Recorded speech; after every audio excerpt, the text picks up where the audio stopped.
Today's game on KFJB-TV is brought to you by Assured Partners, Boy Scouts of America, Edward Jones, Agent Zach Wall, Embers Retirement Community, Honest Heating and Cooling, Jensen Ford, Legends American Grill, Lennox Employees Credit Union, Marshalltown Area Chamber, Marshalltown Community College, McGregor's Furniture and Mattress, Pence Appliance and TV, Wayward Social, Zeno's, Wandering Creek, Wells Fargo Advisors, Farm Bureau, Agent Austin Illum, Rainbow Car Wash, Laurel Diesel Services, Ken's Transmission, 5 Star Real Estate Group, Brown's Shoe Fit, Calvin Rocket, Effington Heating and Cooling, Lily May Chocolates, Marshalltown YMCA YWCA.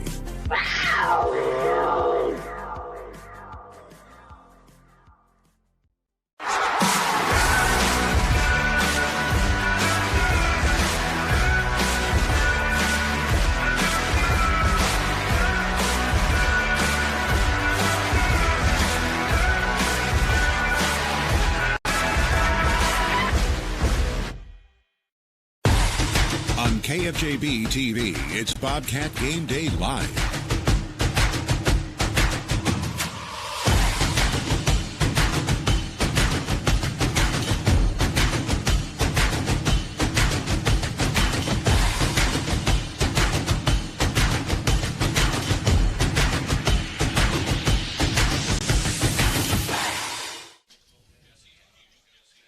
From Schaefer Stadium, it is Bobcat Game Day Live on KFJB-TV. My partner, Dylan Doze, I'm Brandon Lewis. Welcome into our coverage tonight from Ottumwa. The Bulldogs are 2-2 on the season, fresh off a victory over Oskaloosa last week. Meanwhile, the Bobcats spoiled on their homecoming against the Newton Cardinals at a mark of 0-4 behind head coach Adam Goodvin. Coming up on Bobcat Game Day Live, we preview what's going on with East Marshall and West Marshall, plus get our Radio Iowa Scouting Report and take a look around the Iowa Lions Conference in action here tonight. Real quick, Dylan, as we get going tonight, it is the Bulldogs and the Cats. It's the Goodvin Bowl. Brian Goodvin, head coach, took over in 2019 for the Ottumwa Bulldogs. Meanwhile, his son took over the Bobcats a couple years prior to that. His son is 2-0 versus his dad. Making it 3-0 would be big here tonight, especially homecoming for the Bulldogs, and the Bobcats looking for that first victory. Yeah, it's really going to be a big one for this program moving forward as we hit the middle part of the season. But really, when we look at Ottumwa, the biggest wrinkle they throw is just the offense they play. They play that flex bone offense with 3 different backs that the Bobcats aren't going to see again this year. But as long as the Bobcats stay home and they can make the appropriate plays on offense, it may go to 3-0. Coming up on Bobcat Game Day Live, we check in with our Radio Iowa Scouting Report, all presented by your locally owned Rainbow Car Wash, with 2 locations in Marshalltown. This is Bobcat Game Day Live. You're watching KFJB-TV. The right insurance agent can make all the difference. Assured Partners agents represent multiple insurance companies. They can pick and choose from a larger variety of outstanding insurance options. Assured Partners also handles life and health insurance and Medicare supplement coverage. With access to local, regional, and national insurance companies, Assured Partners will create policies tailored to the coverage you need. For more information, go online to assuredpartners.com/Marshalltown. Power through partnership with Assured Partners in Marshalltown, Toledo, and West Des Moines. It's Adventure On for Marshalltown Scouting. Adventures like backpacking, ziplining, rock climbing, canoeing, swimming, and more. Survival skills for a Scout's greatest adventure, life. Scouts give back to the community. Marshalltown Scouts have provided over 1 million hours of service to our community in our 70-plus year history. Scout leaders are highly trained in screen. Parents are a huge part of Scouting, too. Scouting provides unique opportunities available nowhere else. To learn more about Scouting in Marshalltown, go to iascouts.org. Adventure On. On KFJB-TV, it's Bobcat Game Day Live.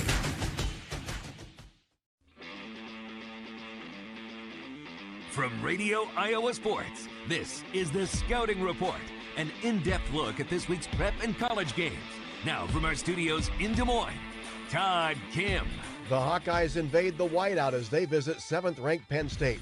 Two teams looking to bounce back collide in Ames as the Cyclones host Oklahoma State.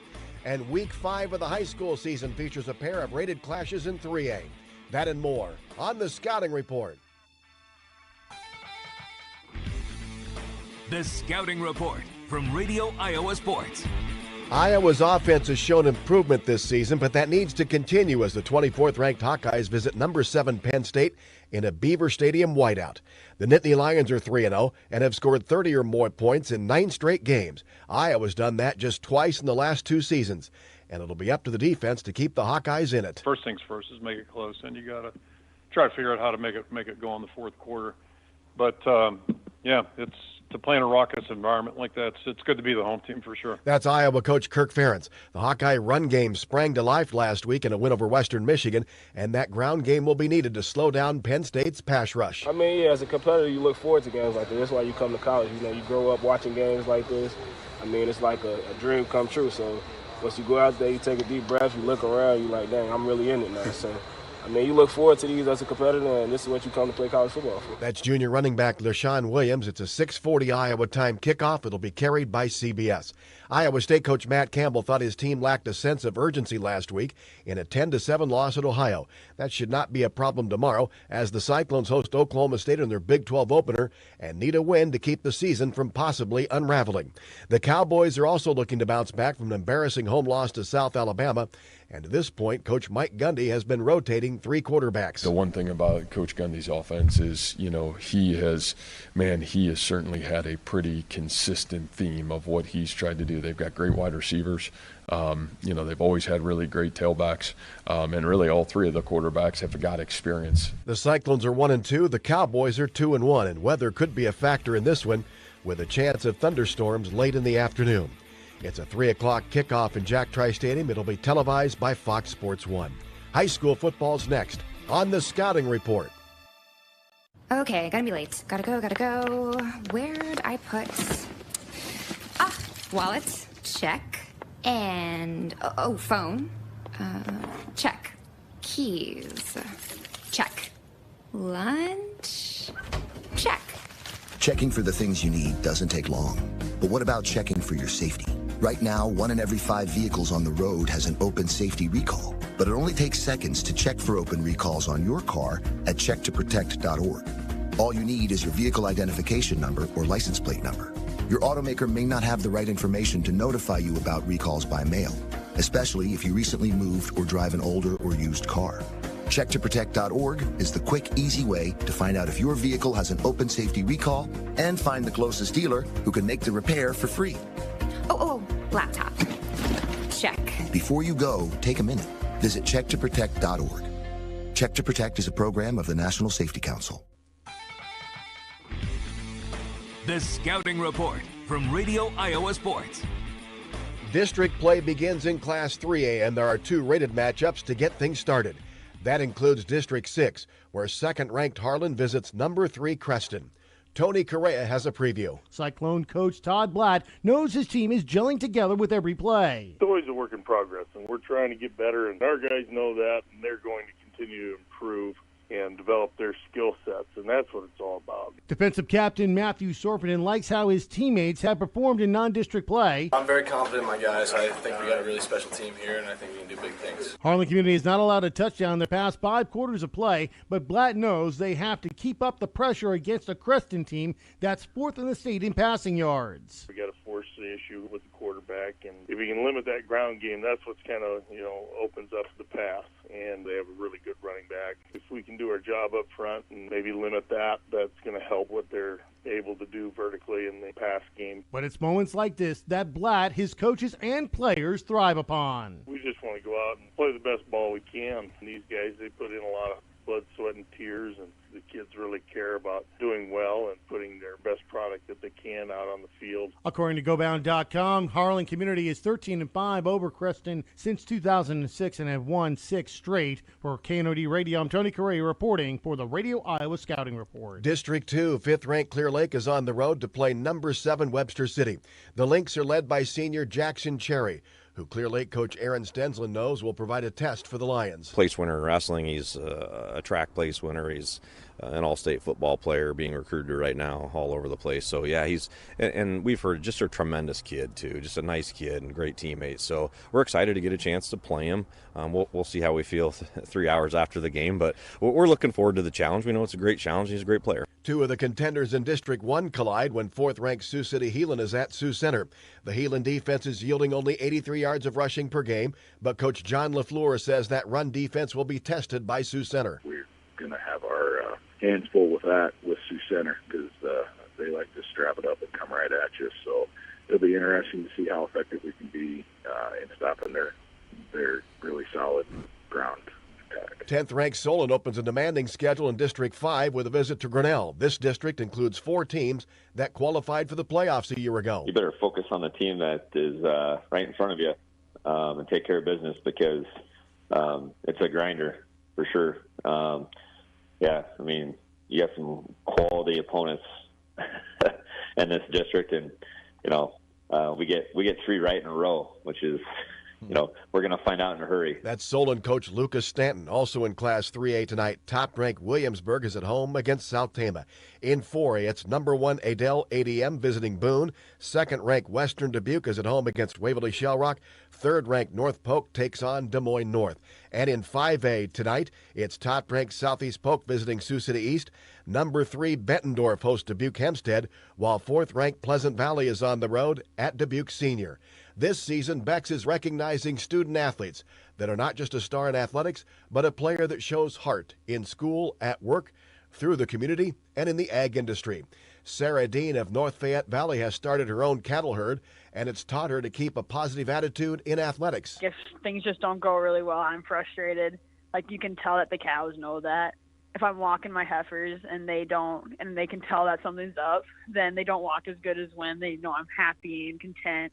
And so, like, during sports, I need to keep my head up, and if I make a mistake, I need to let it go. I can't let things bother me. Algona's Reed Luwaji has grown up around agriculture, and it sparked his interest in livestock. We've always had animals on our farm. We have goats now, and we've always had cattle and chickens and everything. And my earliest memory is getting up and doing chores every morning, and I just really like working with animals.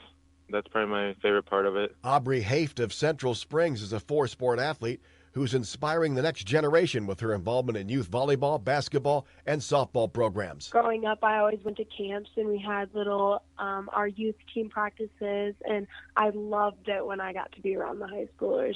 Like, I can give you the names of the ones I looked up to, so having that role reversed and, like, being their little role models is just so precious to me. And Abby Palama of Trinity Christian High School has seen the importance of agriculture in her community through her work on the family farm and at her father's supply store. It's a big part of where we live, and it just provides you with all your everyday needs. We'll wrap up Week 5 next on the Scouting Report.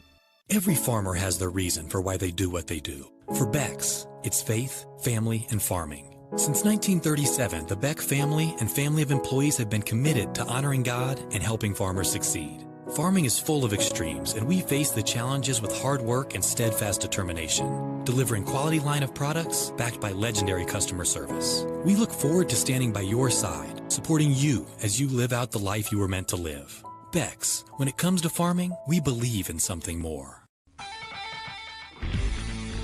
The Scouting Report from Radio Iowa Sports. Rateds collide in Class A tonight when 6th-ranked Nashua Plainfield hosts number 2 St. Ansgar. Mark Pitts has a preview. Nashua Plainfield coach Andrew Christensen says it's the Huskies' biggest game since the 2014 team went 10-2, reaching the quarterfinals. I think as a high school player, these are the games you'd want to be playing in. And I think the big thing for us is that we need to understand that we belong in this game. Christensen says the Saints will be well prepared. Just the effort that they give, and this is a typical St. Ansgar characteristic, is what makes them so difficult to prepare for. I mean, they fly to the ball. St. Ansgar coach Drew Clevenger is aware of the 1-2 punch of the Huskies' Titus Evans and Aiden Gellner, who have combined for over 1,100 yards rushing through 4 games. We knew they were going to have a really good football team this year, so we'll have to show up and be at our best on Friday night. The Saints have already beaten Class 2A Osage and previous Class A number 1 West Hancock. We've passed every test thus far this year. With the schedule we play, you're going to be tested every Friday night. I really think Class A football in this part of the state is as good as it is anywhere. Mark Pitts in Nashville for the Radio Iowa Scouting Report. Also in Class A, top-ranked Woodbury Central visits St. Albert. It's number 3, Madrid hosting Earlham. 4th-ranked North Lynn visits East Buchanan. Two teams with playoff aspirations collide in a tough 1A District 3 race when 2nd-ranked MFL Marmac hosts Sumner Fredericksburg. MFL Marmac's 4-0. Sumner Fredericksburg's coming off a loss to number 8 Dike New Hartford. MFL Marmac coach Dan Anderson says there are no easy outs in this district. Sumner Fred, I expect, is going to be a playoff team for sure. And Denver and, these teams that we're facing coming up in Dike, they're all playoff caliber teams. And we're all going to be battle tested as long as we don't get too beat up by each other, because the state really put a lot of really loaded teams in our district. Two teams looking for their first win in 1A District 2 meet as East Sac County hosts Pocahontas area. Ryan Thompson reports. East Sac County had a tough district opener, falling 40-3 at Emmetsburg. To make matters worse, the Raiders suffered a few key injuries in that game, forcing Coach Eric McCullough to make some adjustments. With our short roster, we're going to have some guys playing out of position. We just got to try and give them some reps and simplify some things down for us a little bit. And this week, we hope we can match up a little bit better just because they're more of a spread, but they have a really tough run game. Even though they're in that spread, they want to run the ball. Pocahontas area coach Mike Ains says turnovers in this game will be crucial. We have not won the turnover battle all year in our first 4 games, and that's something we've been trying to get better at. We've got to take care of the football, and we've got to be able to force some turnovers, I think, and that's going to be a key, I think. Other than that, we probably both match up pretty well. East Sac has intercepted 11 passes on the season, tied for 2nd in the state. Pocahontas area and East Sac County meeting on the gridiron for the first time in 3 years, both looking for their first district win. Pokies won 5 of the previous 7 meetings. For the Scouting Report from Storm Lake, I'm Ryan Thompson. Also in 1A tonight, it's 3rd-ranked Underwood hosting Shenandoah. 4th-ranked Iowa City Regina is at Cascade. 2 of the unbeatens in 2A District 1 collide as 4th-ranked Western Christian hosts number 3 West Lyon. Doug Brook has a preview. Both teams are 4-0 coming into the game. Western Christian coach Travis Koima says it's exciting to be involved in a game like this. It's a great test of, are we able to match the physicality of a very physical team? Are our guys ready to focus all week in practice to prepare the way you have to prepare to be able to win a big football game? All that stuff gets thrown into this week, and that's exciting. I love our guys' approach so far this week. It was great. And then we'll just see if we can execute and perform tonight. West Lyon coach Jay Rosenbaum says Western Christian has talent all over the field. Very impressive football team, offense, defense, special teams, and very, very well coached. The other unbeaten team in Class 2A District 1, 2nd-ranked Central Lyon George Little Rock, faces a rated matchup at number 10 Cherokee tonight. For the Radio Iowa Scouting Report, I'm Doug Brook. 2A top-ranked Van Meters at home against Clark, and an 8-player tonight. It's number 1 Gladbrook Rhinebeck hosting Janesville. 2nd-ranked Winfield Mount Union is at home against English Valleys. That's all for the Scouting Report. For Radio Iowa Sports, I'm Todd Kim. Rainbow Car Wash has been in town over 40 years. New owners Brett and Kim Canada have been with Rainbow for more than 35 years, focusing on quality, cleanliness, and great customer service. Open 24 hours year-round with 2 convenient locations. Each location has 2 oversized truck bays to accommodate large vehicles. All bays except quarters. And for your convenience, newly installed credit, debit, Apple Pay, and Samsung Pay featuring swipe or tap to pay, powerful vacuums, and a great selection of vending supplies. Follow us on Facebook at Rainbow Car Wash LLC. Don't let concerns about shifts in the market disrupt your long-term financial goals. Edward Jones financial advisor Zach Wall can help. He'll work with you on an investment strategy for long-term results. Edward Jones can give you the tools and knowledge for a steady approach to hitting your financial targets. Get started by giving Zach Wall a call at 641-752-3017 in Marshalltown or visiting edwardjones.com. Edward Jones, member SIPC. On KFJB-TV, it's Bobcat Game Day Live. Back at Schaefer Stadium for Bobcat Game Day Live. Look around the conference tonight, all brought to you by Brown Shoe Fit in Marshalltown. Ames takes on Valley, a surprising 0-4 team in the Valley Tigers. Ames is 1-3, led by Jamison Poe, junior running back. A couple touchdowns on the season for him. Tough test tonight for Des Moines East as they take on Ankeny Centennial. Also, Des Moines Lincoln is on the road at Council Bluffs Lincoln. In the Unidome tonight, Cedar Falls and Linn-Mar in an interesting matchup there. Davenport North and Davenport Central. We saw Davenport North just a couple of weeks ago.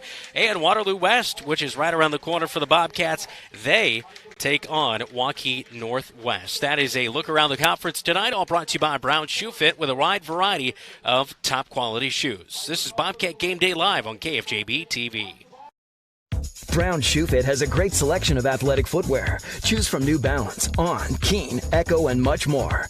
Brown Shoe Fit can find the right shoe for every occasion for both men and women, including dress shoes, casual shoes, work boots, and European footwear, carrying multiple sizes and widths to ensure the best fit for you. Their expert-friendly staff is available to give you a personalized experience and can find the right shoes for what you need. Brown Shoe Fit, downtown Marshalltown. With you every step of the way.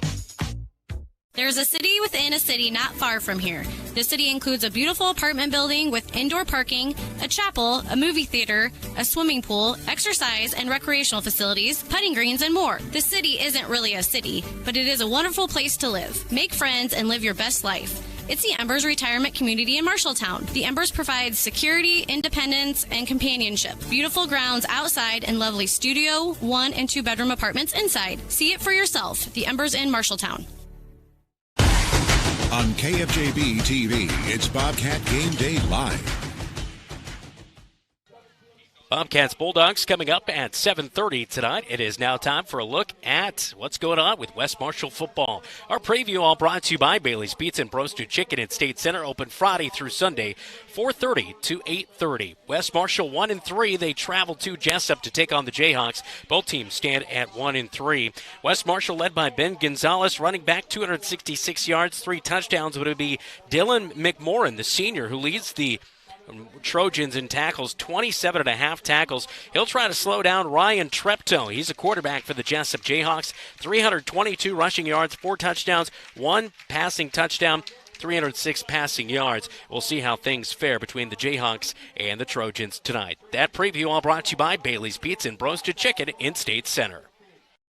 Bailey's Pizza and Roasted Chicken and West Marshall football have long been State Center traditions. And with all the changes in life, it seems like traditions are harder and harder to come by. While where you enjoy it might have changed, Bailey's commitment to delicious pizza and roasted chicken can still be found in every bite. Enjoy the local tradition of Bailey's Pizza and Roasted Chicken, open Wednesday and Friday through Sunday, 4:30 to 8:30.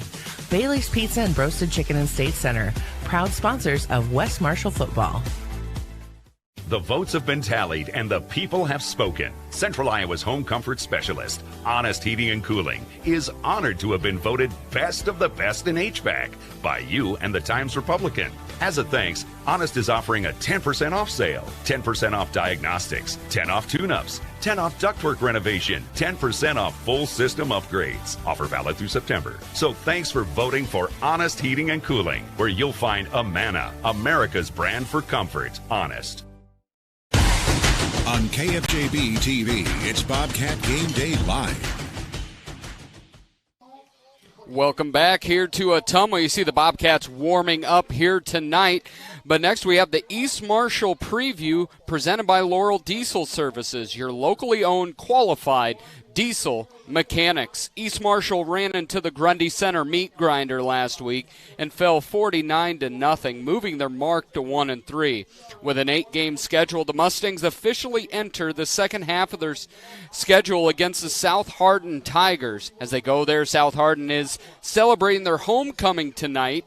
But East Marshall looks to derail that as they have been led by a balanced 50-50 pass rush combo. Drew Weeder, the junior, has established himself as a star on both sides of the field, leading the Mustangs in tackles and in rushing yards. But if the Mustangs are going to win, they must contain the prolific junior running back Jackson Drury, who is on pace to amass over 1,000 yards on the ground. The Tigers have won 10 of the last 11 matchups, including last year's 53-20.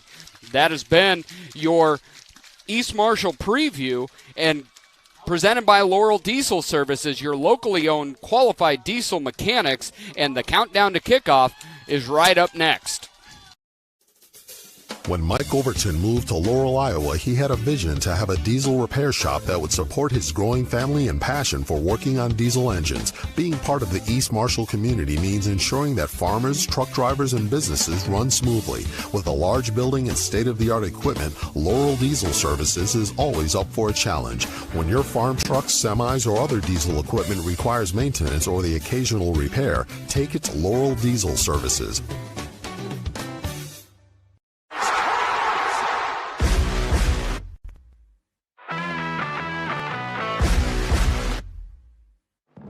Pushed out of the pocket. Barker is chasing him. Can he get to him? Wade throws late over the middle of the field. Is it picked? Do the Bobcats have it? Yeah, they do!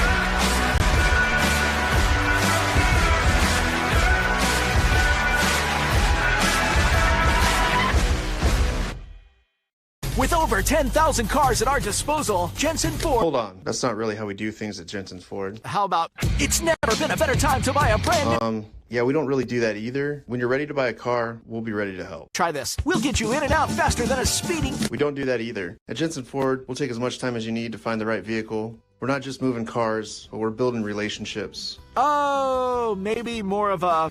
This is where your family buys their vehicles. There you go. More like that.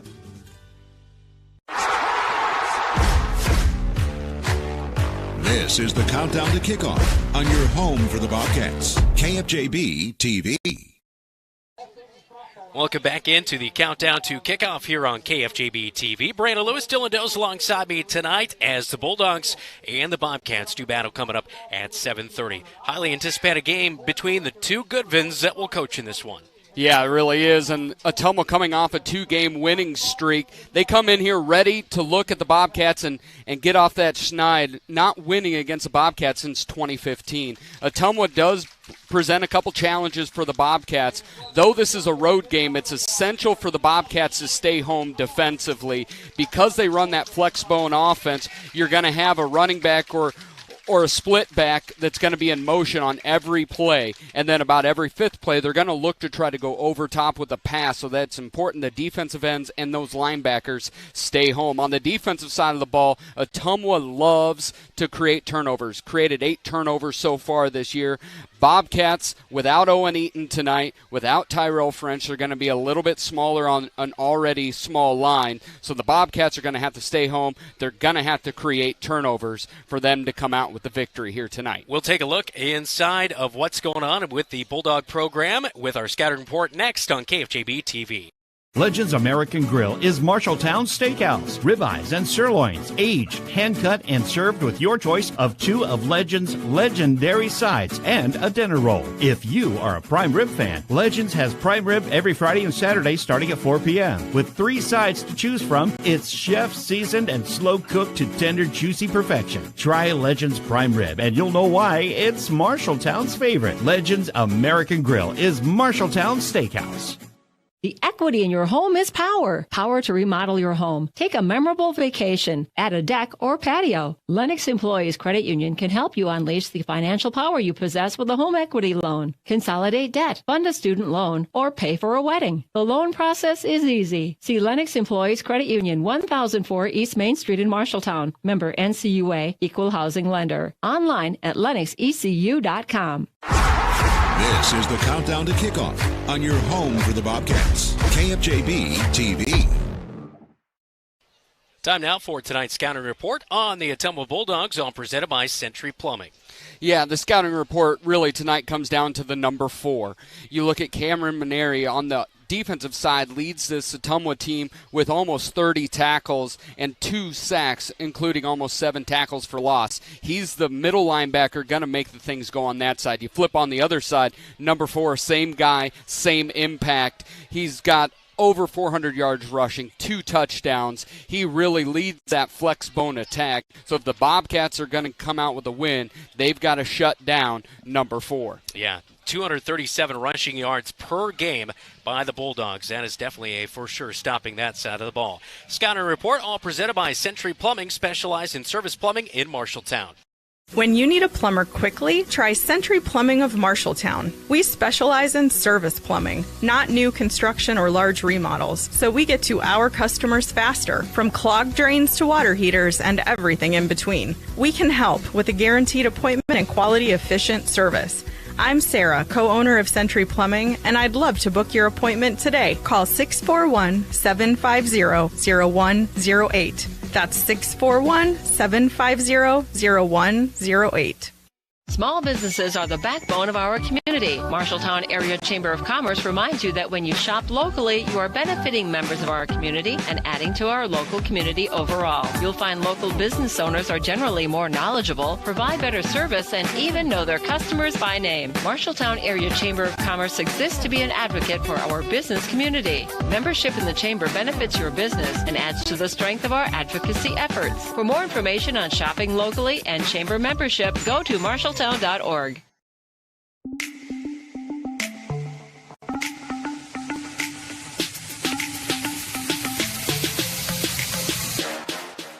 Hey, Bobcat Nation, welcome back into the Countdown to Kickoff. It's our Cat Connection, all brought to you by Farm Bureau agent Austin Elam. And starting quarterback for the Marshalltown Bobcats, Jacob Hayes, in with us on our Cat Connection. Jacob, a couple weeks ago against Davenport North, you made your first start. You threw 3 touchdown passes in that first start for yourself. What was that feeling like for you to get out there and sling a couple of those to Trayshawn early? It felt good. I definitely felt like I had good protection up front, and I had time to make plays, and I trust Trey to go score for me whenever I get it to him. So yeah, as you look at this season so far, I know things and maybe the results haven't been what you guys want, but boy, there's some really good junior leadership. You've obviously got some good seniors in the mix, and then a deep sophomore class. What do you think about this sophomore class that you're part of? I definitely think we have a lot of depth in it, and I like that all of us are getting some experience now. Because the earlier the better, I think. Because next year we're not going to be flustered or nervous. We're going to already have been there. So I definitely think it's good for us to be there now. Yeah, and you talk about being flustered and the role of emotions that a football game can be.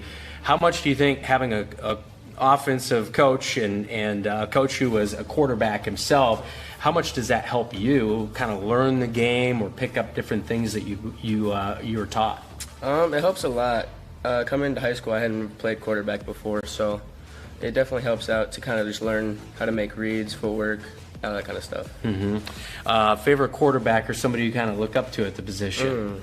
I like Anthony Richardson, Lamar Jackson. Kind of like that dual threat kind of. Yeah, and of course we see out there running the ball and passing the ball. So being able to be a dual threat quarterback, where do you think your game has kind of taken a step in the right direction over the past couple of weeks in that aspect? Definitely just building up confidence, and I think running the ball hasn't ever really been a problem, but I think just having the confidence, knowing that my guys trust me to go out and throw the ball, and not just check downs and stuff like that, but put it in the air. As you look at your sophomore season, what other things are you involved in?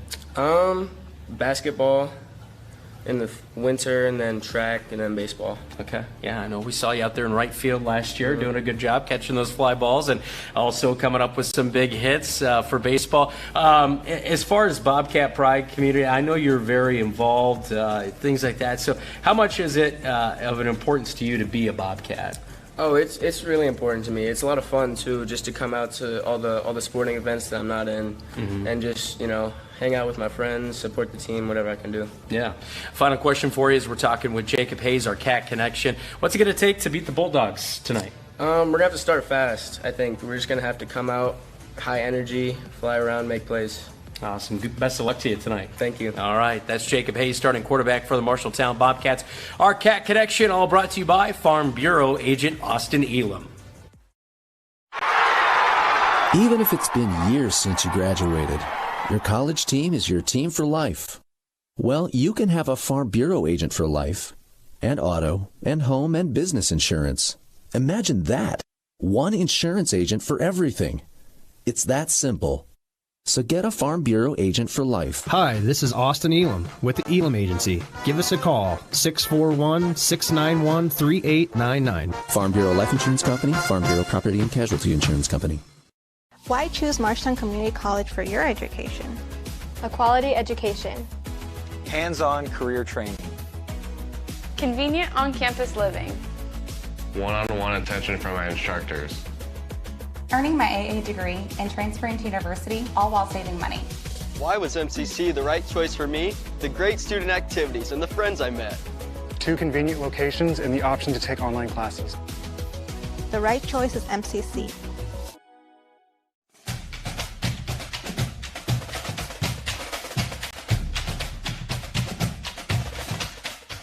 Welcome back into the Countdown to Kickoff here on KFJB-TV. It is our pregame chat with head coach Adam Goodman, all brought to you by Exterior Plus Home Remodeling. Well, Coach, coming off a homecoming loss against the Newton Cardinals last week, 45-0. I know you guys had 3 yards minus category on the rushing side of things. You take away the sacks, it was plus 18. But still, I know the running side is such a key to the past few years under your helm.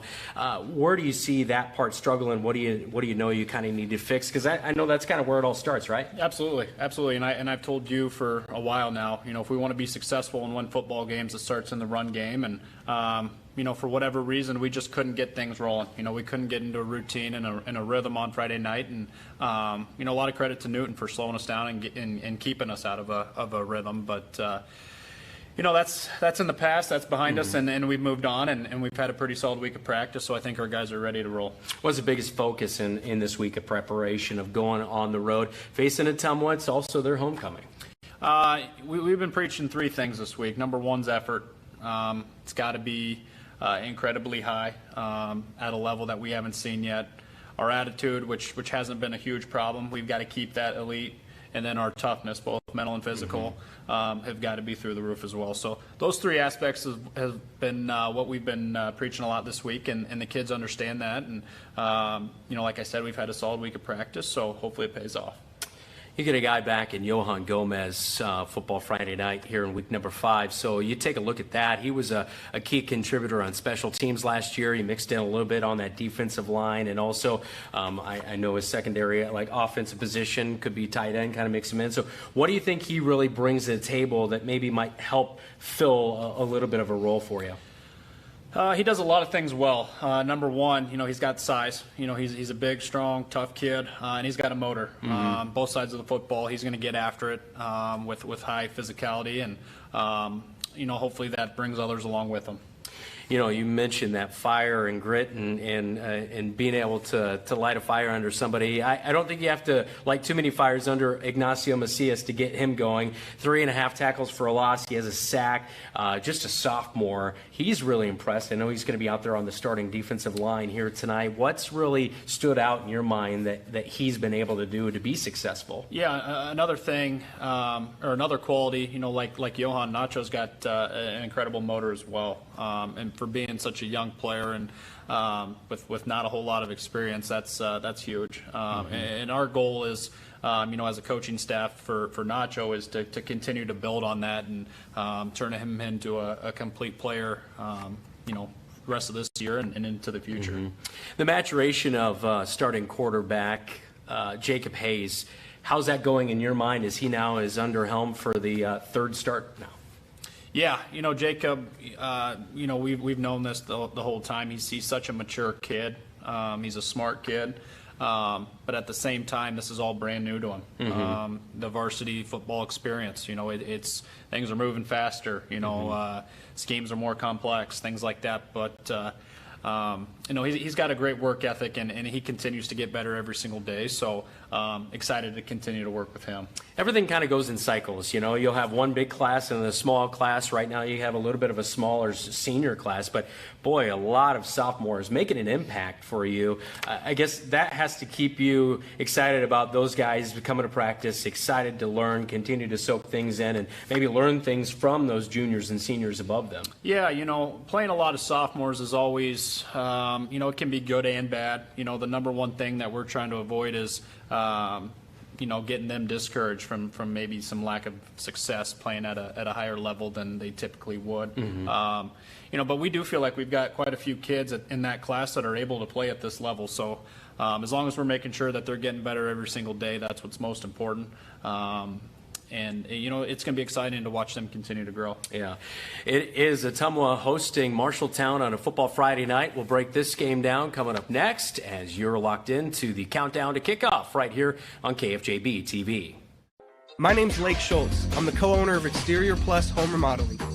At Exterior Plus, we truly strive to build relationships one customer at a time. And that's why we're the Midwest's #1 choice in full home remodels. Located in Marshalltown, Iowa, as well as Lincoln, Nebraska, we pride ourselves in providing quality service on time, every time. Give us a call for a free inspection and estimate at 844-261-6111. That's 844-261-6111. Thanks. Talk to you soon.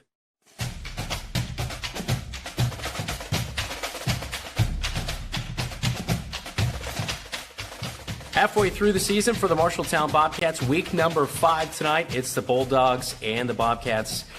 A former Bulldog himself. What's this game like for you to be able to go back home and coach against your dad? It's a lot of fun. Typically they're very competitive football games, which is what we want, every single week. And, the downside is I don't get to talk a whole lot of football with them, which is unusual. We talk, every single day, typically, the last couple of years. But, it's going to be a lot of fun. Yeah. Is it a little surreal at times, thinking like, I'm sure he taught you growing up, and now, you're able to go head-to-head against him? Yeah, it is. And, I think it was, more surreal the first couple times we played him. This will be the third time now, and third time going back down there, which I've been telling them they got to come up here at some point, but at the end of the day, once things get rolling, first kickoff, it's another game, and we're looking to win. So yeah, I think looking back at the times that you've taken on Ottumwa in your career, the main key is fast starts. You've either led or had a tie at halftime. How do you get a fast start here tonight? Yeah, I think the last time we were down there, we fumbled the very first offensive play, and they scored their very first offensive play. So looking to avoid that situation again. But the way our kids responded, a couple years ago when we did that was outstanding, because we came back and fought through it and won. And, that's another thing we've talked about all week as well, is we got to come out fast and don't let up. So good things will happen if we're able to do that. Javen Rominger, 234 yards receiving, 2 touchdowns. I saw him last week in some of his highlight plays. He made a phenomenal one against Oskaloosa. So how do you slow a guy like that down? What's the matchup there? Who's going to be guarding him? Well, he's a good athlete. He plays their free safety for him as well, and in a lot of receiver for him. They don't throw the ball a whole lot, but when they do, they're going to go to him. So, we got to be disciplined on the defensive side of the ball, and our DBs, Trey and Coos and Rowe, have got to all be locked into their assignment every single play, because the moment they fall asleep, they're gonna hit them for something big, and that's what they've been able to do early on. And we got to be disciplined. You talk about the running game. They're averaging 237 yards on the ground. They run at least 3 backs in the backfield at points and times, which we've seen from the Bobcats this year too. So how are you going to counter that? It looks like maybe a 4-3 tonight. Yeah, that's the plan. A flex bone offense really wants defenses to bring a lot of guys up on the line of scrimmage so they can just run themselves right out of plays. Again, it's going to be disciplined football. All 11 guys have got to know their keys and do their job every single play. Final question for you, Coach, is in your tenure, undefeated against the Ottumwa Bulldogs, how do you keep it going here tonight? Big key. Like I told you from the beginning, it's going to be effort, attitude, and toughness. Those 3 things, if we're able to, they're all controllables too. If we're able to keep those intact, then things will be fine. I'm guessing no cheap shots between the coach and the opposing coaches, right? No promises. No comments on, how the mom raised you and stuff like that, right? All right, that is Adam Goodvin, head coach for the Marshalltown Bobcats, and our pregame chat, which is all brought to you by Exterior Plus Home Remodeling. Starting lineups are next when we come back right here on your home for the Cats, KFJB-TV. You'll find the perfect mattress for you at McGregor's Furniture and Mattress. You choose the firmness, comfort, and support level, all at a great price. McGregor's always has a great selection of sofas, recliners, dining room, and bedroom furniture to help you live and relax in comfort and style. Their staff will help you find just what you're looking for. McGregor's Furniture and Mattress, downtown Marshalltown, is open 7 days a week. They're proud to support Bobcat Athletics. Today's game on KFJB-TV is brought to you by Assured Partners, power through partnership. Boy Scouts of America, Adventure On. Edward Jones, Zach Wall, your financial advisor in Marshalltown.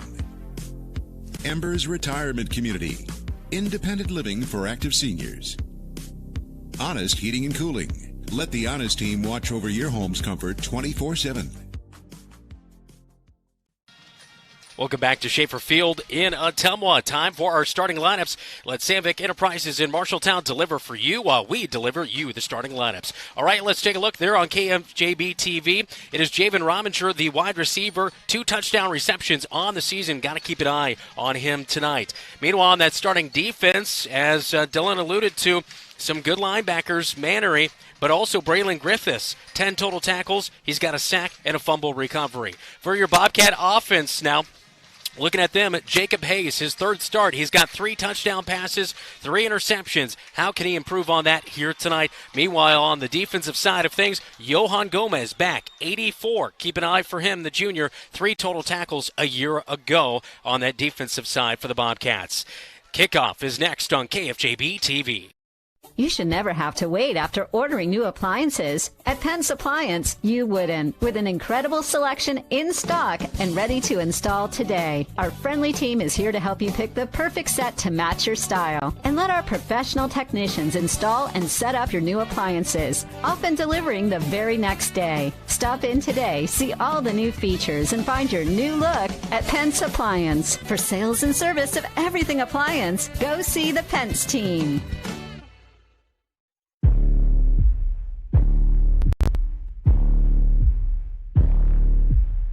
As the saying goes, every new beginning comes from some other beginning's end.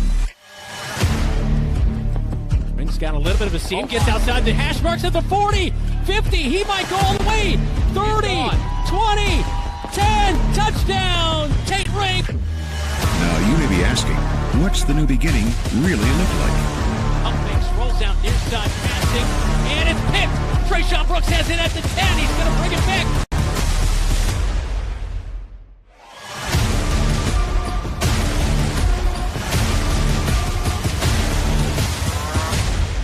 It looks like this.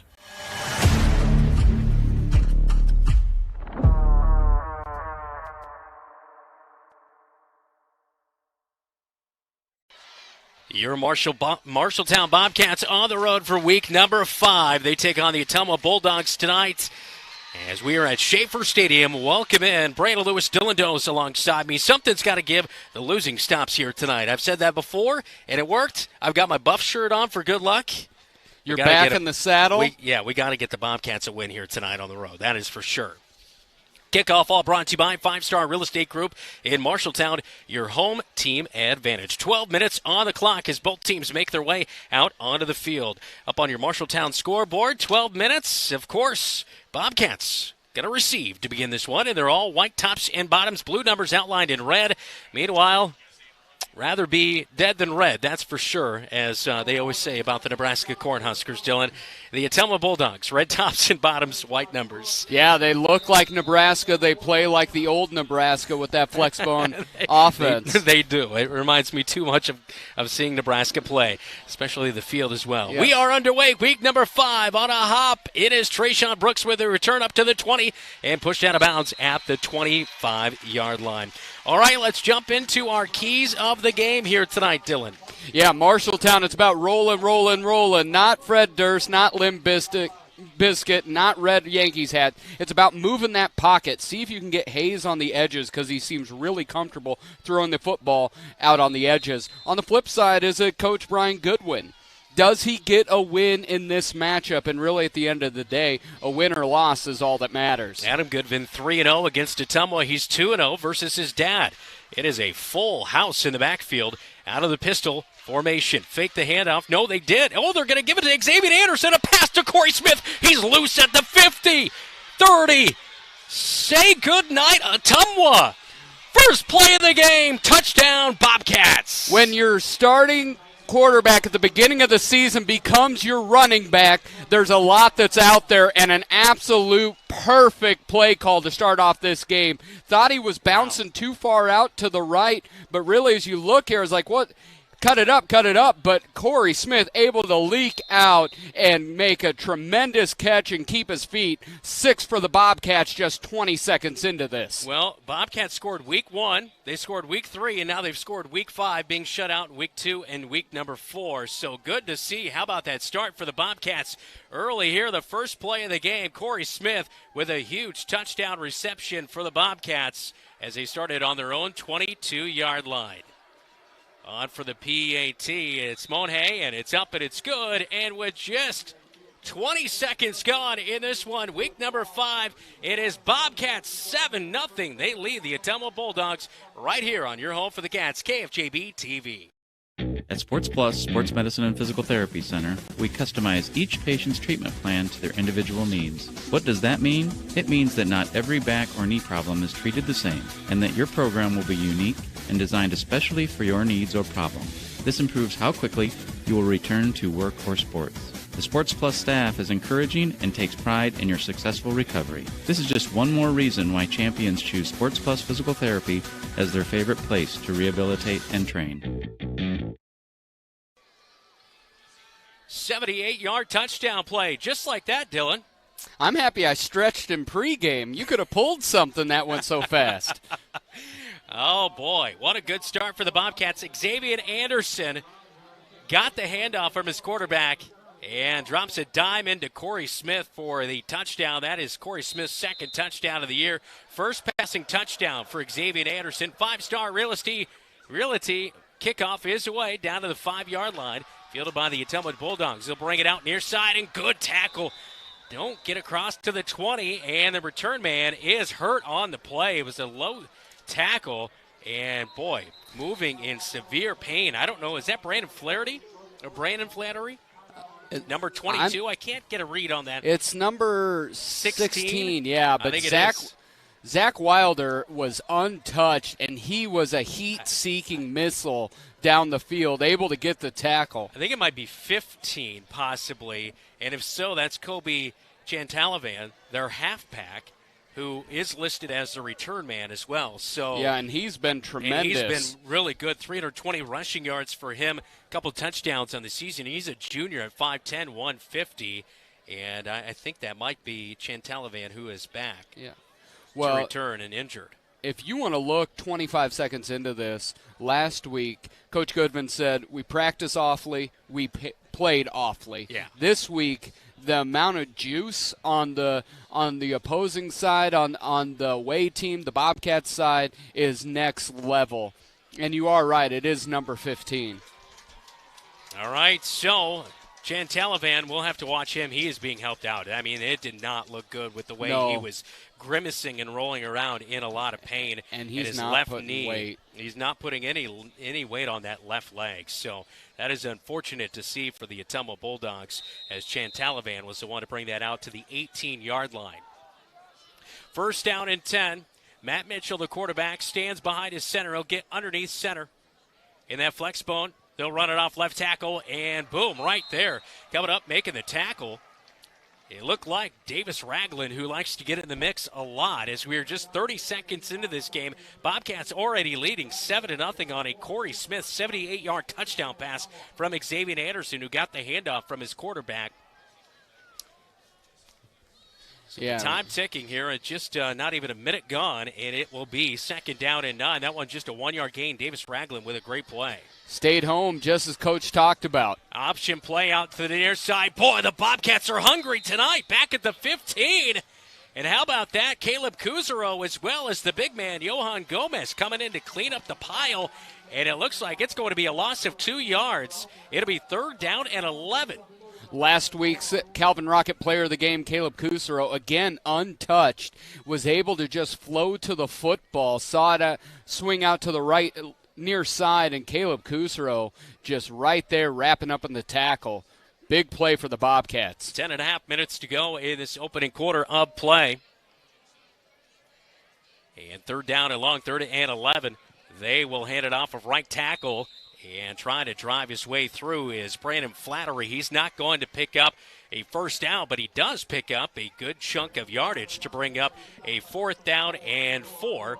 So mark it a gain of about 7 yards right there as Flattery is able to pick up good yardage. 5 rushes for 51 yards, no touchdowns so far on the season. And here comes the punt crew as Joel Hallgren is out to punt. As so far this year, he does not have a punt as Kobe Chantalavan was injured to begin this one. He's the normal punter as he was injured on the first play of the game for Ottumwa. Bobcats got a piece of this punt as Trayshawn Brooks will yell Peter, and the Bobcats will have it at the 37-yard line. Yeah, Bobcats get the ball right back.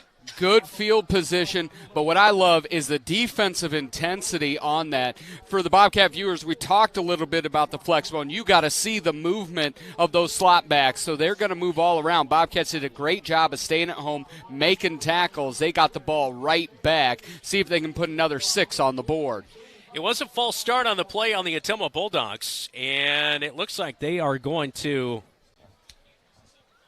I'd make it punt again. Yeah, I think they are going to make them punt again. Yeah, that's a smart call right there to do that because it wasn't a bad roll on that. Got it to the 38-yard line. You have a backup punter. You got great pressure. Yeah. Go after that thing again.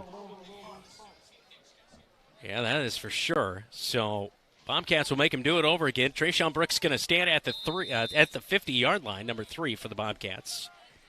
Hallgren back to punts.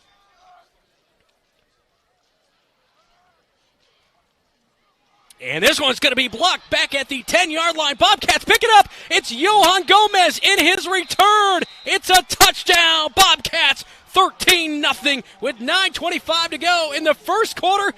We talked about fast starts with Coach on Bobcat Live, and here you go. This is beautiful Bobcat football. You see here they come right up the middle, able to get a big block. And that's, again, Ragland's able to get the block, and Johan Gomez, first game of the year, first touchdown of his career. Wow. Bobcats up big early. Holy smokes. What a start. Luis Mahe is on for the PAT coming into this one. 3 of 3, and he's now 5 of 5 on PATs after making one earlier in this quarter. It is now 14-0. Bobcats lead it with 9:25 first quarter right here on your home for the Cats, KFJB-TV.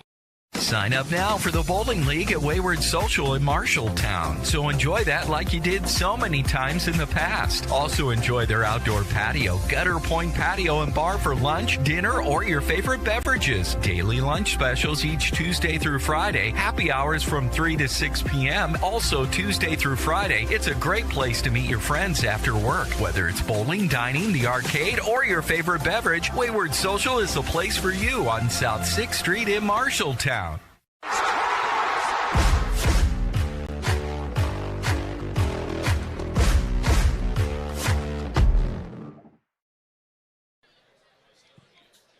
We are at the halfway point of the football season, and we are seeing a totally different team here tonight. Bobcats with a punt block by Davis Ragland. Johan Gomez picks it up, runs it in for the touchdown, and the Bobcats are up 14-0. Kickoff all presented by 5 Star Real Estate Group of Marshalltown. Bobcats going to be offside on the kickoff, and this will be brought back. But a huge play for the Bobcats, going up 14-0 with 9:25 in the first quarter. Well, you look at 2 scores. Last week, Corey Smith was ill, so he did not play. And then you see Johan Gomez, his first game of the year, after just getting obliterated by Newton on our homecoming. We're here to return the favor as people hungry to play. You're seeing some great Bobcat play. Most aggressive team I've seen this is this by year far so and far. away. Yeah. You could add up the first 4 games. The intensity level still beats it by an exponential amount. It's personal. In the Goodwin Bowl. That's right. It's personal. It is personal, and Coach is looking to go 3-0 against his dad. Kickoff is away by Monhay down to the 5-yard line. It is bobbled by Javen Rominger. He comes near side. He's going to be dropped at near the 25-yard line, 23. We are very low in the press box here, so bear with me. Zach Wilder again. Yeah. Yeah, nice tackle right there for the Bobcats. And the 25-yard line will be where the ball is going to be spotted up here for the second drive of the night for the Ottumwa Bulldogs. Up on the Marshalltown scoreboard, Marshalltown Hy-Vee scoreboard, 14-0. Bobcats leading the Bulldogs with 9:19 in the opening quarter of play. Defense back out there. Bobcats playing a 4-3 defense here tonight. Definitely a little bit different than what we've seen at different points this season, especially with Johan Gomez out there at defensive tackle. Helped to make that pressure on the inside. And here he is on the first play for Ottumwa on their second drive. He makes the tackle. He absolutely obliterated the right guard, got over, made the tackle on Cameron Mannery, who rushed the ball. Junior leading rusher, 412 yards for Ottumwa coming into this game.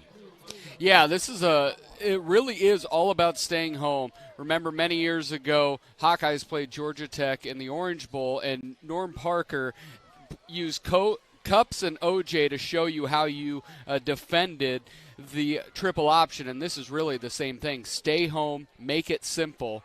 Don't look at the window dressing. Matt Mitchell will drop back, looks to pass. Rominger, he gets he got a hand on that. He got a step on Rogelio Sarin, and it is off the fingertips, incomplete, but that was almost 6 for Ottumwa right there. Caught the Bobcats napping a little bit, looking into that backfield. Yeah, Rogelio got caught looking in the backfield, and then when he made the break, Rogelio tried to undercut it, and it was a beautiful ball. Rogelio went all sellout, tried to get that pick, but it would have been 6 if he would have been able to pull it in. Jackson Hinkle there at nose tackle with Ignacio Macias. Lincoln Barker as well as at defensive end, Johan Gomez. A pass out to the far side of the field is caught by Rominger, but he's going to be short of the first down. And on 3rd down and 8, he picks up nearly 5 yards to make it a short 4th and 2. And actually, they mark him out shorter than that, so it's not going to be quite that big of a gain. He'll pick up about 4 yards, as it will be 4th down and a long 3, maybe a short 4. We'll go 4th and 4 here. Davis Ragland, again, it was team tackle, missed the first, broke out of the second, but Davis Ragland was there in pursuit, able to wrap him up, and it looked like Coach Brian Goodvin was wondering, do we go for this or not? But after some thought, punt team comes out. Cats up 14-0, and a punt will be on here for the Ottumwa Bulldogs to go away from the pressure, but it's off the side of the foot. It will bounce out at the 44-yard line. So great field position on the third drive of the game, the second drive of the game. One play, 78 yards on the first drive, resulted in an Xavier Anderson touchdown pass to Corey Smith. So can we see a quick drive again for the Bobcats here? I like our ratio so far, so if we could always do 2 touchdowns per play, per offensive play, I think that will do us well. But no, it really is that big. You get that big kind of trick play. You're not going to go to that again, but then you get the defensive stops along with the punt block. Bobcats are rolling with some mojo right now. Pistol for the quarterback and Jacob Hayes, as the back is going to be into the flat and just not aware right there. Tate Ring didn't get his hands up quick enough. It's in between his hands, incomplete. They had a really nice screenplay set up there. Good blocking downfield. Unfortunately, they could not connect. Yeah, you're exactly right. Tate just he set his hands at his hips, and then in the last second, you see this right here. Jacob does a nice job of allowing the pressure to come to him, just flips it out perfectly, and Tate just had his hands on his hips, didn't have his hands up to receive that ball. 2nd and 10 at their own 43-yard line. Ball in the near side hash.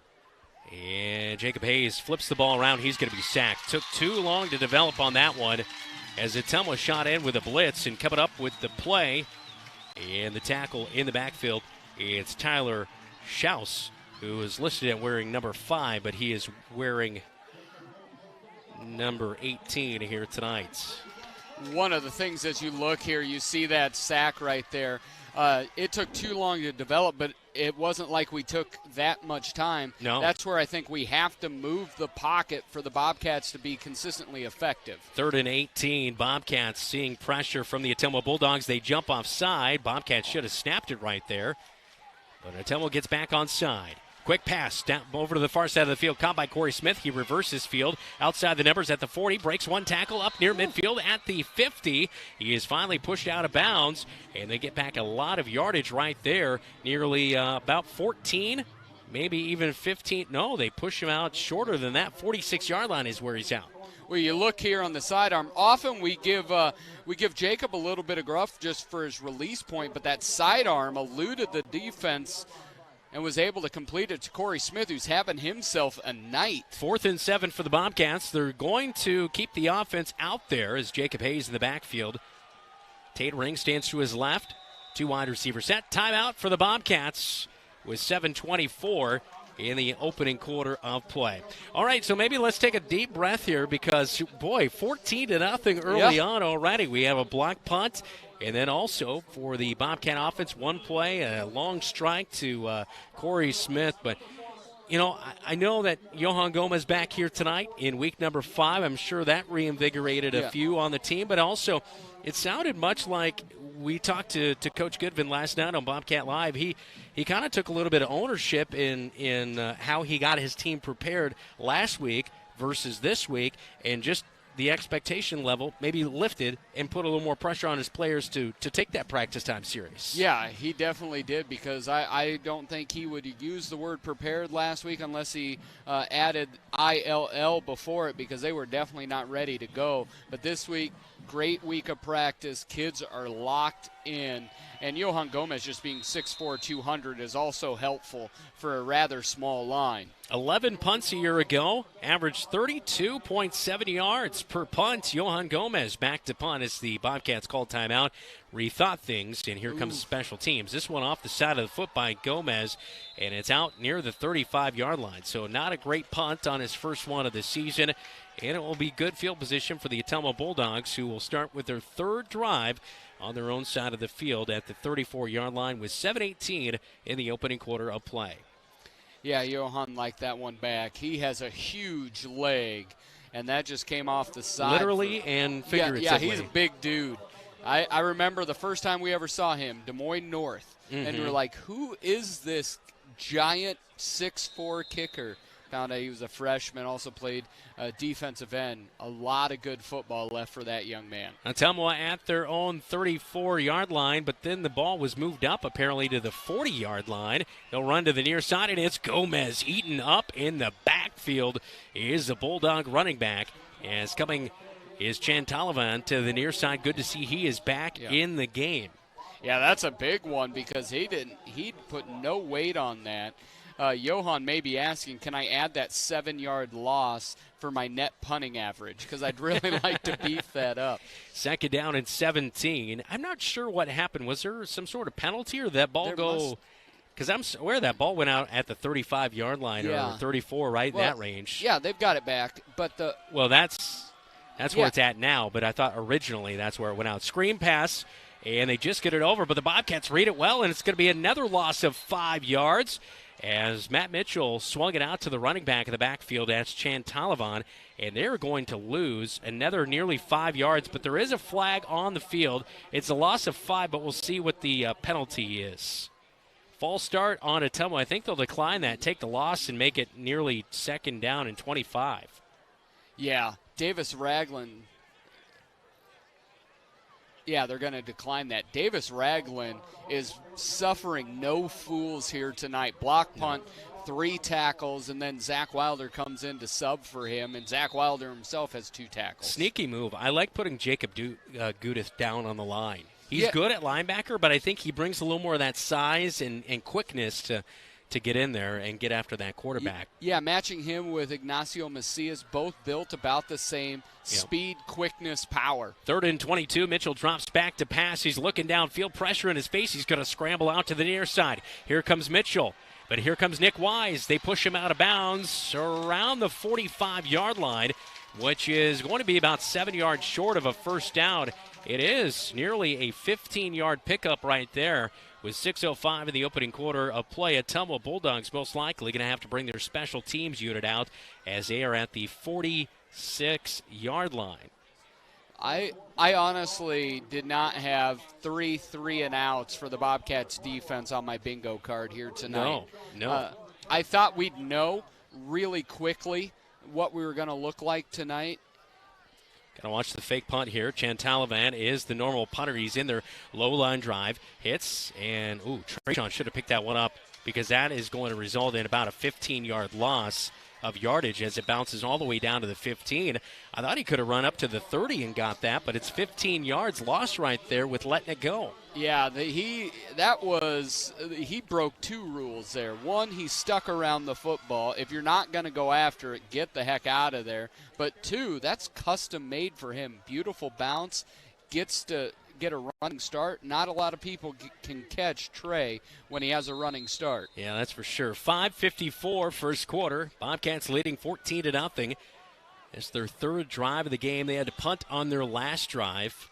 Jacob Hayes at quarterback hands it off and met in the backfield. Xavier Anderson slung down for a loss of 1 yard on the play. So nothing really doing for the Bobcats on the ground right there. Can't get going. It'll be second down and 11. Ball resting in the middle of the field. Thanks so much for tuning in tonight on KFJB AM 1230, 93.9, and right here on KFJB-TV. Be sure to hit the like and subscribe button. YouTube.com/@KFJB-TV. Get upcoming game alerts and upcoming show alerts for Bobcat Live. Also, check out our sweet play of the game, our cat connections. All that is on our YouTube channel. Jacob Hayes in the pistol formation calls for it. He's going to roll out to the far side of the field, looking downfield. Out there in the flat, it is Corey Smith, but this one's going to be a completion of 1 yard. It'll be third down and 10. It's a gain of 1 with 5:09 and the clock stopped. They actually marked that. Yeah, they do. 1 yard gain right there. Third down and 10.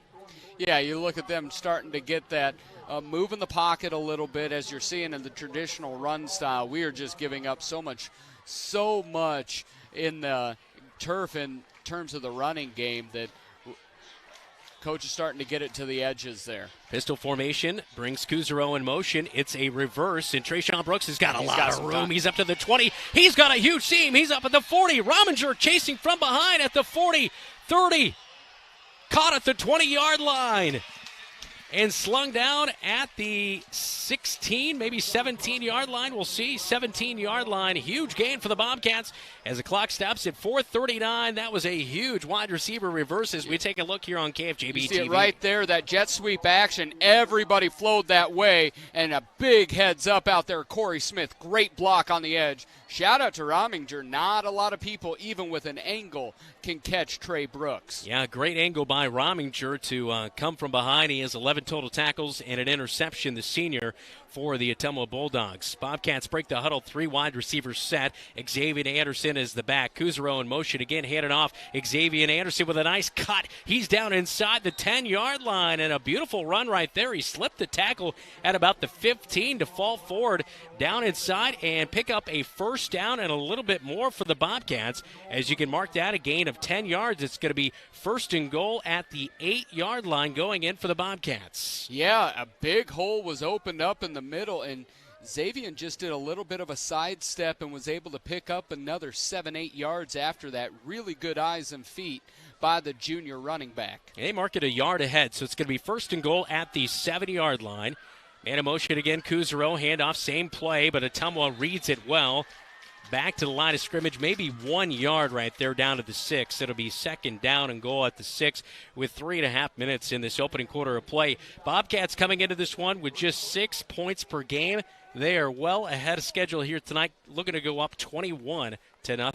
I don't have the stats in front of me, but we were somewhere between 3 and 4 first downs for the entire game last week, and now we're up over 160 yards of offense. Tate Ring is checked back in. He's the deep back, but a sling out to the near side to Kuzero, incomplete. Third and goal from the 7 for the Bobcats. One thing you know, when it comes down into those little flat routes or the things out in the flat, Jacob Hayes' favorite target is Caleb Kuzero. That one, he was guarded pretty well, and Jacob did. If you're going to miss, you want to miss long. Hit him a couple times for 2 receptions, 20 yards. Kuzaro, our player of the game last week, all brought to you by Calvin Rocket. Inside the Uthington Heating and Cooling red zone, Jacob Hayes will bring it down as he scrambles to the near side, throws it late as that one should be incomplete. The arm was coming forward. So 3rd and goal at the 7 comes up incomplete. It'll be 4th and goal for the Bobcats with 3:05 on the clock. Ball resting on the near side hash, as Jacob Hayes just didn't really have a whole lot to work with right there. I think right there you either got to bring it down and run, or you got to get rid of it right away. Yeah, he's not played like a sophomore a lot. That one is get rid of it.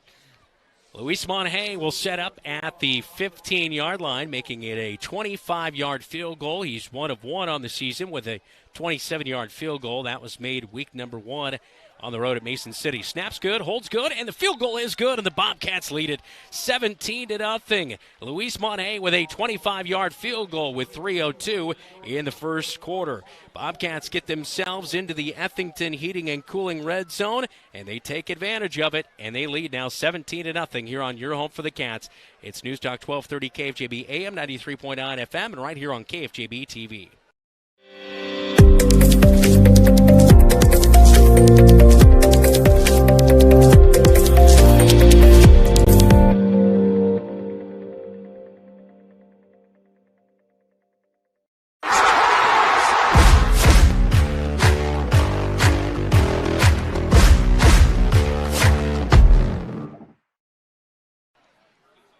Welcome back to Ottumwa at Schaefer Stadium. 17-0 up on the Marshalltown Hy-Vee scoreboard. Let's take a look at our regional scoreboard, all brought to you by Central State Bank. In the battle of the Lincolns, Des Moines Lincoln leads Council Bluff Lincoln 7-0. East Marshall leads South Hardin 6-0. And next week's opponent, Waterloo West, trails Waukee 7-0. Stinking Lincoln. Yeah, I've been thinking, what the heck? It's a touchback as Luis Monhay with his first touchback of the season. He's got a huge leg. He does. He has an absolute cannon, and we've talked about it before, but he can also kick right-footed and has almost as much power. He might be the first switch kicker in Marshalltown football history. That's one for the record books, Dylan. That's right. Left and right, and I can't do it with either. Bobcat defense back out. They've been very stingy tonight, not allowing a lot here to the Ottumwa Bulldogs. They'll hand it off inside, and going nowhere is the fullback in Cameron Mannery, number 4, 412 yards, 2 touchdowns. But this Bobcat defensive line, getting to see Johan Gomez out there, he really sets an edge, man. Yeah. They've tried to come to the near side. Yeah. And they've done absolutely nothing with him on 3 rushes. What does he have, maybe a yard or 2? Yeah, he's definitely been bottled up here tonight. 2 yards on 3 carries. You look at Macias and Gudith there in the middle have been phenomenal, and then you're allowing those outside defensive ends to set that edge. Blaine Landeros with that last tackle playing edge now. Mitchell drops back to look. He's going for Rominger, and Rogelio Sarin with nice coverage right there. He read that play. He's going to try to undercut it, but did not. And luckily, Bobcats, they tried to catch him sleeping again, did not do so. And with 2:17 in the opening quarter of play, it is incomplete. I'm going to need Rogelio Sarin, if he does not have safety help on the top side, to stop undercutting, because there's been a couple points where he's absolutely about got burned if the ball was right on the numbers. It is 3rd down and 10, 2:17 in the opening quarter. Ball on their own 20-yard line for the Ottumwa Bulldogs. They'll drop to back to pass, and Gudith eats him up in the backfield, evading pressure and finally finished off. Huge play. That's Johan Gomez in there to finish him off as Gudith got him wrapped up at first, and Johan said, let's put it to bed. I think you see here Gudith comes in, is able to keep a hold of him, spin him right into Johan, and Johan then stands up and says, did you know this is my first game this season? That's at least what I assume he was saying when he was speaking to the quarterback. It's a loss of 6 yards for Mitchell, the quarterback, bringing up 4th down and 16. Ball resting on the 14-yard line. Trayshawn Brooks is back to return. He's inside the 50, so looking at good field position possibly for the Bobcat offense with 90 seconds to go in this opening quarter of play. It's on a hop. Finally, Trayshawn picks it up this time. Tries to reverse field, but he's eaten up by 4 Bulldogs at the 41-yard line. And that is where the Bobcats will start inside Bulldog territory here tonight on this, what is this, 4th drive of the night now for the Bobcats? This will be their 5th drive of the night tonight. 4th drive. One was that block punt. But you look at 4 defensive series. Bobcats have been on the field defensively 4 different series. They've given up 9 yards. Yep. 9 total yards, 10 on the ground with Ottumwa averaging over 235 yards a game. Jacob Hayes with the direct snap to Tate Ring on 1st down. And nice play right there. A gain of 8 for Tate Ring off of right guard. That direct snap. They did that so much last year with Ace Holmes in that role. That's one thing about Tate Ring. 112 yards, 36 rushes this year. He's only averaging 3 yards per carry. It's been tough sledding for him. Last year, he averaged 7.5 yards per carry, 292 yards, 3 touchdowns. Still looking for his first touchdown of the season. And I think a lot of that's just difference in offensive lines. Yeah, It really is. Correct, He's been hit behind the line of scrimmage more often than not. Slant route to Trayshawn Brooks. It innocently falls incomplete. Almost could have been an interception as that one slung out there. Trayshawn didn't quite get his hands up in time. Kind of almost looked like it hit him off the helmet. And it falls incomplete, bringing up 3rd down and 2. Jacobs 2 for 6 tonight for 11 yards, but he really should be 4 of 6. He's had 2 drop passes, one by Trey, one by Tate. 43 seconds to go in the opening quarter of play, 17-0. Bobcats leading on the road in Ottumwa tonight.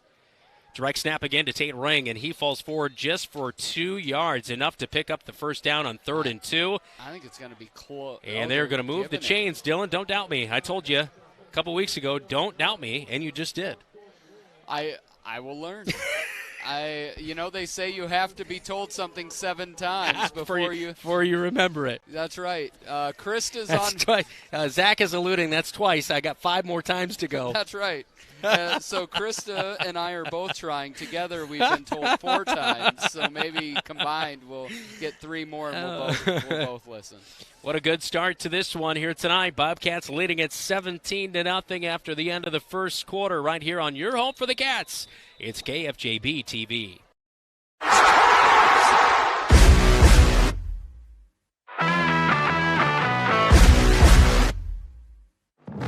Pushed out of the pocket. Barker is chasing him. Can he get to him? Wade throws late over the middle of the field. Is it picked?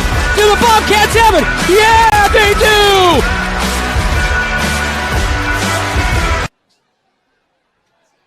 You're big.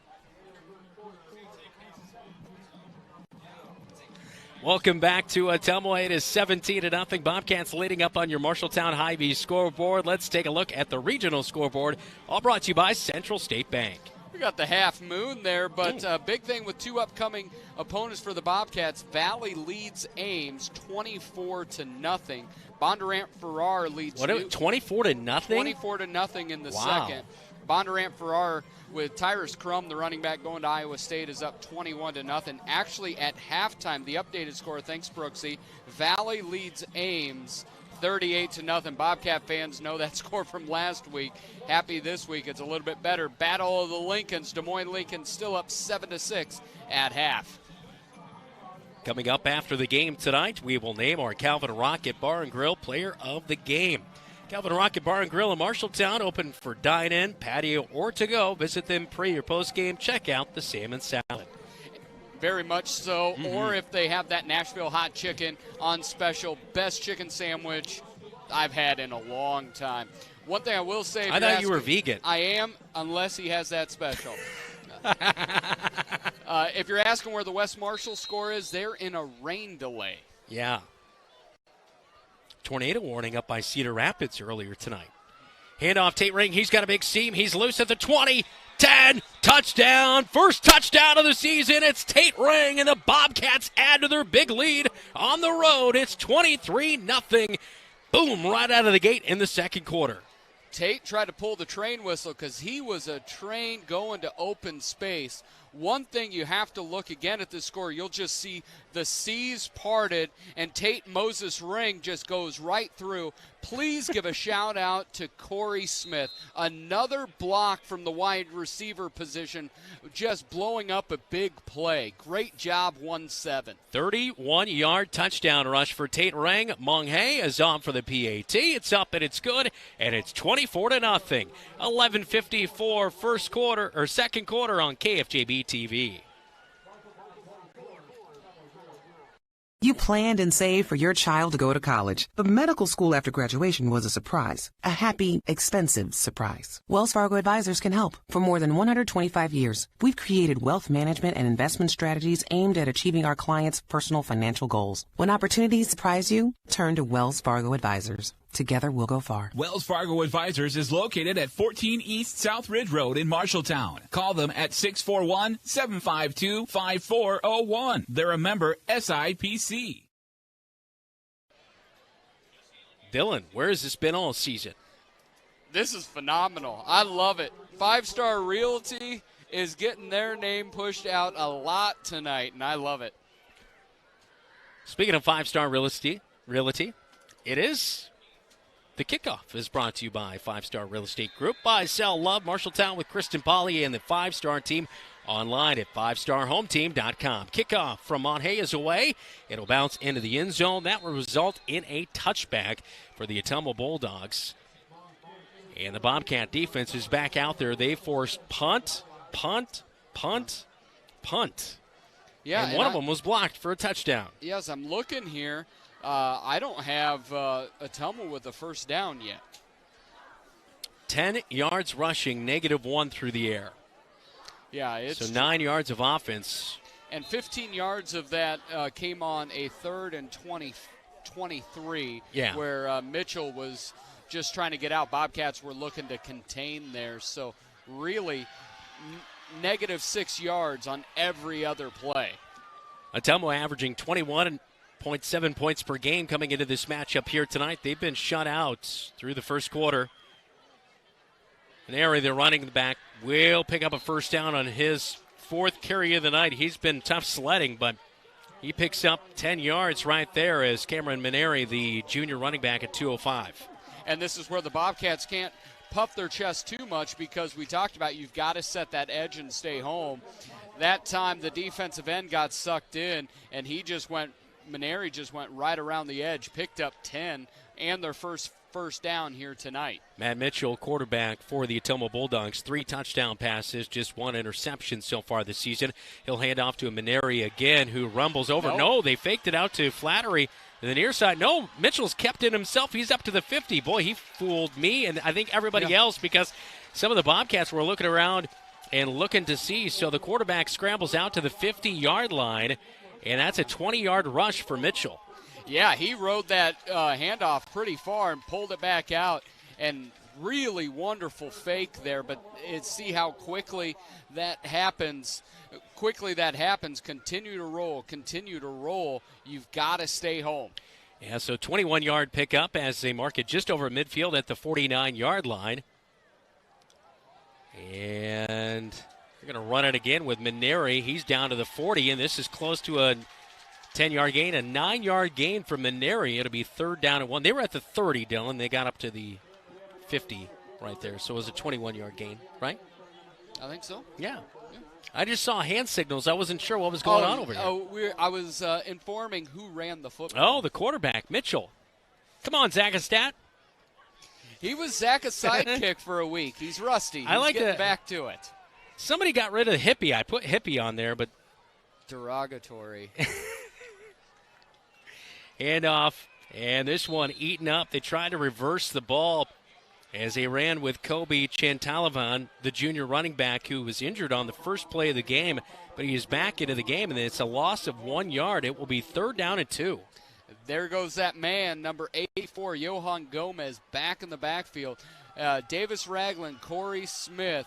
You look at Johan Gomez, some early leaders for a potential Calvin Rocket player of the game here today. 2 wide receivers out to the far side, Rominger and Chantalavan. 1 running back is Maneri, and he's eaten up in the backfield. That is going to be a loss of a yard right there. 4th down and 3. Huge play as Davis Ragland as well as Jacob Gudith and Ignacio Macias was the first guy to get in there. Ignacio Macias might be my favorite player to watch out there.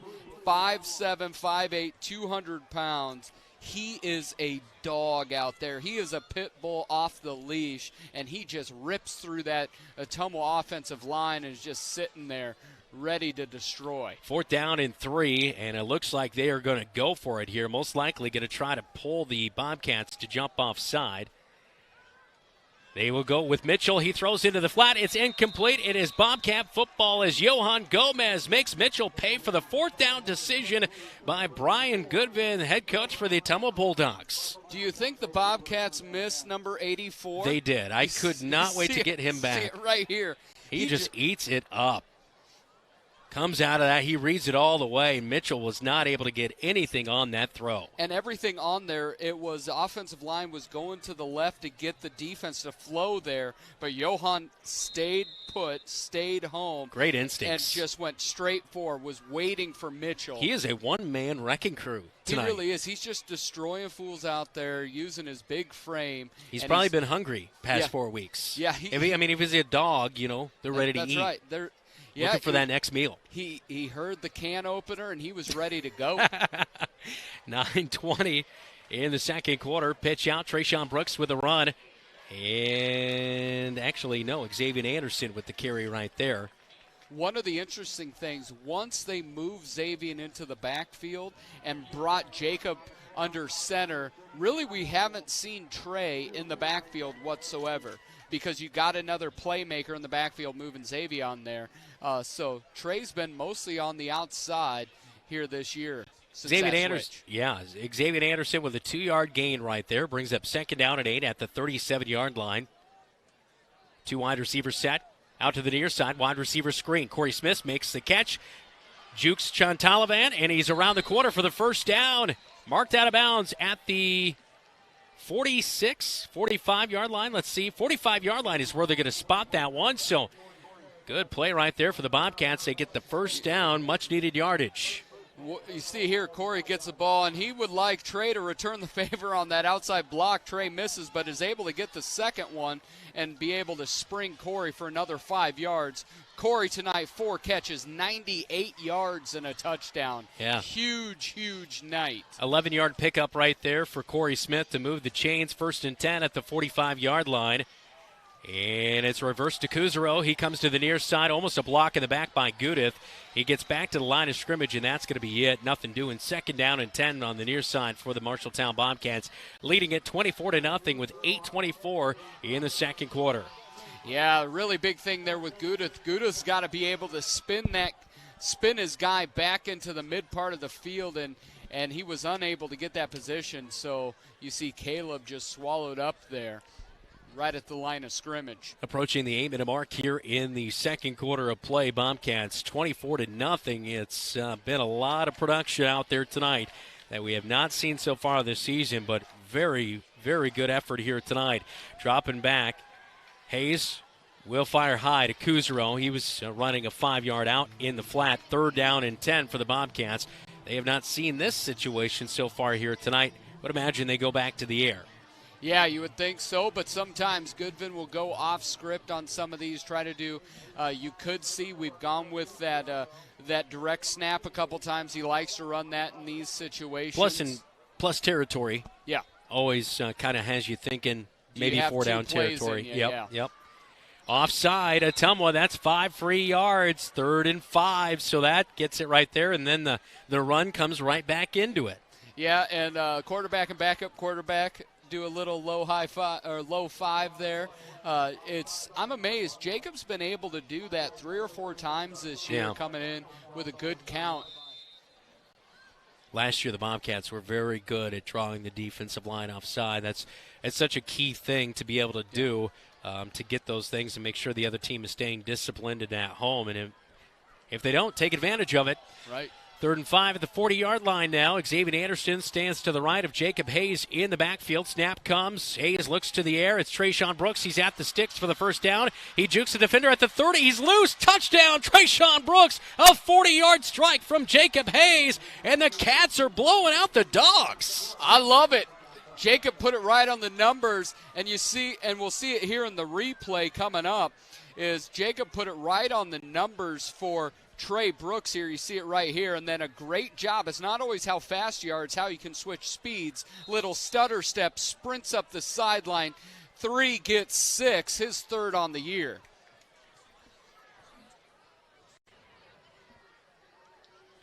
Monhay is on for the PAT.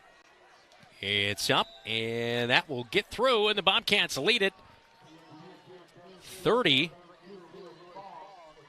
31. It'll be 31 to nothing. 31 to nothing. Now it's 1 to nothing. I was going to say what's going on the scoreboard, but 31 to nothing is our score with 7:43 second quarter on KFJB-TV.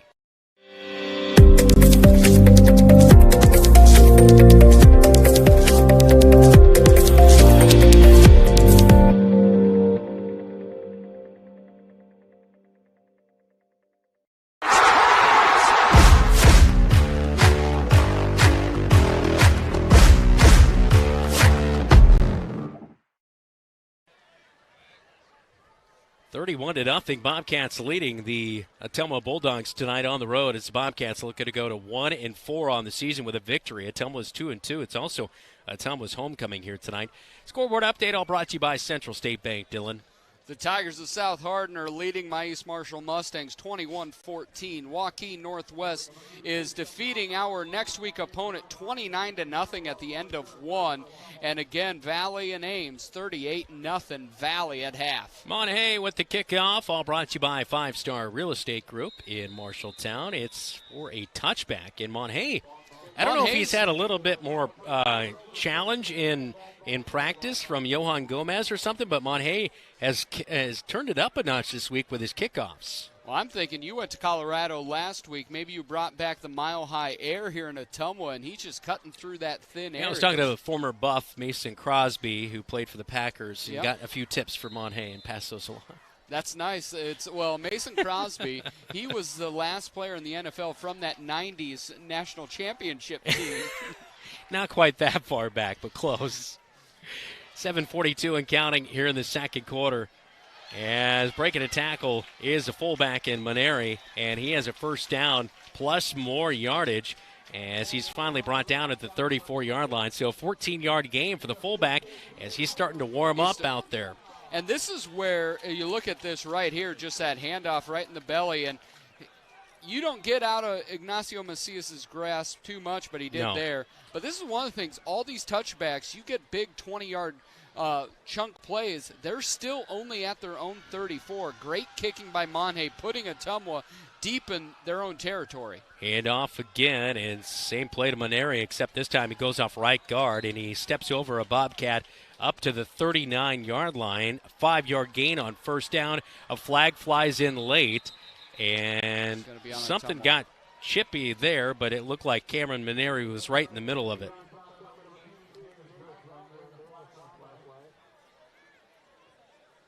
And the officials sorting things out here. We'll see what the call is here momentarily, but the Ottumwa Bulldogs are backing up, so it looks like it could possibly be on the red and white. And often these late ones are of the personal foul variety. Correct, yes. And it is going to be on Maneri, and he's going to be ejected from the game. Oh, my goodness. That is huge. Oh, my goodness. Wow, Cameron Maneri ejected from the game. Leading rusher for the Ottumwa Bulldogs taken out. That is a big one, and the Ottumwa faithful does not agree. Wow, I don't know what was said. I don't know if there was a punch thrown. It was a big meeting of people in the middle of there, so we could not see it, but all of a sudden, the yellow flag was about 20 feet in the air. We remember Carson Williams at Waterloo East that we could never really figure out what happened, but the big thing is Maneri will be out the first half next week as well, correct? I'm not sure how that works. I believe at the high school level. Because that was the big thing he'll with probably be out Carson. the entire game, I believe, the next one. Yeah. I think it's 2 halves, but I'm not positive. That's the college on that. level. Okay. I think at the high school level, if you are ejected from a game, you're out another game, like the whole game. Oh, wow. And that was a big one, as we remember. That was Carson Williams was a huge factor both defensively and offensively. Yep. And that'll be a big miss for Ottumwa next week. So the penalty will put them way behind the sticks. It's 3rd down and 20 now, as they'll hand it off right up the gut. Nope. No, Mitchell keeps it himself. He'll pitch it out last second to Chantalavan, and he will pick up 4 yards, and it will be 4th down and 16 to go for the Ottumwa Bulldogs. Huge play right there as the Bobcats force another 3 and out. Trey did a great job of shedding his block and getting in the way, and then Xavier Anderson, the junior linebacker, was again aggressively going after, and he was able to clean up the mess. Bobcats, a great job, again getting out unscathed, and Trey will be back to return the punt. Kobe Chantalavan, 8 punts, 29 an average, and a flag flies. And I believe, do they motion a false start on the Ottumwa Bulldogs? Things are really falling apart here for Ottumwa. This cannot be at all what anybody here in Ottumwa, and honestly, we've said it before, but including ourselves, no one in the truck ride down said it's going to be 31-0, 6:50 to go in the first half. Yeah. Chantalavan back to punt on 4th down and 20 after that penalty. Punt is away, and it will hit up at the 50 and bounce to the 45 and inside the 45. So good field position for the Bobcats as that one picked up at the 43-yard line. And the Bobcats will have great field position to go up by even more potentially before halftime with 6:31 second quarter up on the Marshalltown Hy-Vee scoreboard. Yeah, you look here, Bobcats already have 254 yards of offense, 140 in the air, 78 of those coming on one play from Xavier Anderson to Corey Smith. But you look at Corey Smith with a stat update is actually at 4 catches for 100 yards on the nose. And off, Xavier Anderson goes off of right guard and back to the line of scrimmage. Not much doing, 2nd down and 10. And one thing we are still seeing from the Bobcats is they've been able to blow the doors off with the big plays, but really when they're playing in between the tackles, they've still struggled to get any push. So Maneri sits on the sideline. That is also big defensively because he leads the team in tackles with 26.5 coming in with 2 sacks in the junior. When we did the scouting report, we did one number, both sides of the field. That's how important he is. And he's now out of the game. Kuzero comes in motion. Snaps comes, and the Bobcats flip back. It's a flea flicker. Hook and lateral, baby. Or hook and ladder. Hook and lateral. Jacob Gudith. No, it's Xavier Anderson. He has done halfback pass, hook and lateral touchdown. Have yourself a night, number 1. He got the flip from Corey Smith, who caught the ball from his quarterback in Jacob Hayes. And the Bobcats hit it big for a 57-yard touchdown pass. Here you see it, quick out route, and Xavier just like a wheel route on the outside gets the pitch, and he's off and gone. Oh, my goodness. Wow. Monhay on for the PAT. It's up, and it is good. And that makes it 38-0 with 5:39 in the second quarter. If you're in shock, so are we. Join the club, Bobcat faithful.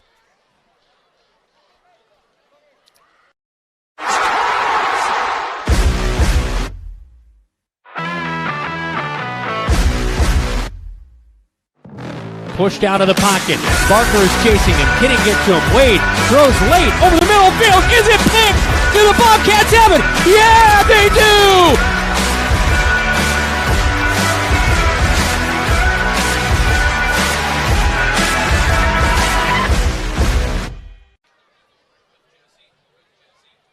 Bobcats leading at 38-0 in the second quarter.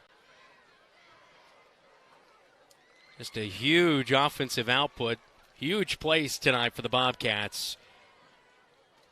Our kickoff all brought to you by 5-Star Real Estate Group of Marshalltown, online at 5starhometeam.com. Latest drive for the Bobcats, 57-yard hook and ladder as Hayes to Smith and then pitched it to Anderson. Monhay with a line drive down to the 10-5. It's going to be picked up. Chantalavan to the near side. Breaks 2 tackles, pushed out of bounds at the 25-yard line. And the Bobcats finally able to get him down out of bounds. But, boy, I tell you what, as Anga Pramada was the man to push him out of bounds, Bobcats defense. I think offense, obviously, we are, elated with what we've seen on that side, but even more so on the defensive side because they have come out and shut down a team that they knew wanted to run the ball here tonight. Yeah, and really last year, at the end of last year, we knew Gomez, Lincoln Barker, Owen Eat were going to be the force this year, and Johan Gomez and that defensive line has been spectacular. Bobcats get on the pressure on the quarterback. It's going to be intercepted at the 43-yard line. Huge play back there for the Marshalltown Bobcats as coming in and making the interception. It's Juan Perez Mendoza, the sophomore DP. What a play, and that he was just lit up, and that was Jackson Hinkle. Jackson Hinkle, you see him getting through here from that right end, is able to bull rush, split the 2 blocks, and lit him up. What a play. Hinkle, another sophomore that's getting play time, and he has just grown and grown and grown, and the Bobcats plus side territory looking to add to this 38-0 lead.